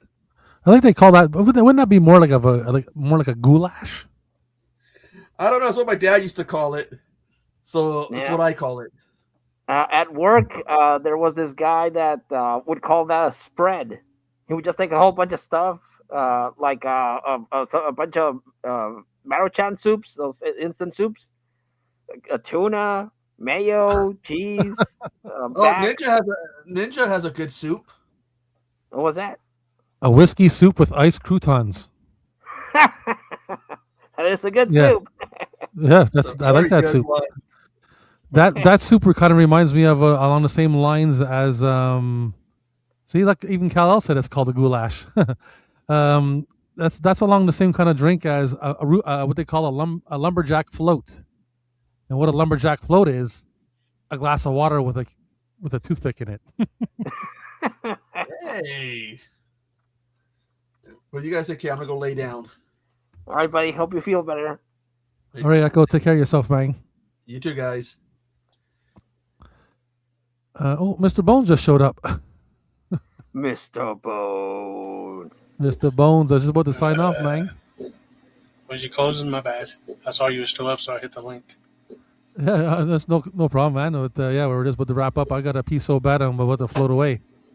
Yeah, I was gonna say I hope Captain didn't think I left because of him earlier. My brain was all Oh, over the no, place no. earlier. No, I said it earlier. You had you had stuff to do. So Yeah. when I saw your message, If you was about to close, that's fine. I saw you Yeah, was I still got- up, so I hit it. I got to wrap her up because I got to pee. The Kal-El says Professor wants a Mary Ann soup. What's a Mary Ann soup? I think he's talking about Professor and Mary Ann from Gilligan's Island. I did like me some Mary Ann. Although sometimes I was in the mood for ginger. I'm not gonna lie. Well, he's got to be like the ultimate professor, that dude from Gilligan's Island, because he made like radios and all kinds of stuff out of coconuts. And I mean, who does that? Oh, yeah. You know what I mean? Yeah, I gotta respect that guy. You know what I mean, Vern? You know what I mean, Vern? Well, thanks for stopping by anyways, Bonesy. Unfortunately, going to wrap her up because I got to pee like a racehorse. But yeah, we had a good time hanging out. And I just wanted to have like a little, like a little fun time, have a couple drinks and shoot the shit with some friends for Wes. And that's what we did. And it's all good. Yep. He would be And- quite proud of us that we try to make it a fun time remembering him. I think. Yeah, I don't do good with sadness, so I'm trying to keep it on a happy note. Shout out to even Rob and the Captain and the Professor and the Echo for everybody for doing this. And shout out to everybody in the chat. And may Wes rest in peace. He was Yes. a hell of a friend. 100%. Hello and goodbye. I made it here. All right, just guys, to I'll- say hello and goodbye. Hello and goodbye. And I got a little. I cut a little piece of that of your memorial video off, and I stuck it for the outro. So we'll see Wes saying goodbye as we head out. All right. Take care, All everybody. right, guys. Have a good weekend. Take care. Love you guys. I love you. Kiss you. Bye bye.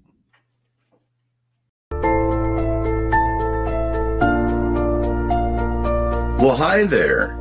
I guess it's been a while since I've made one of these videos, but I still love you just as much as I did before.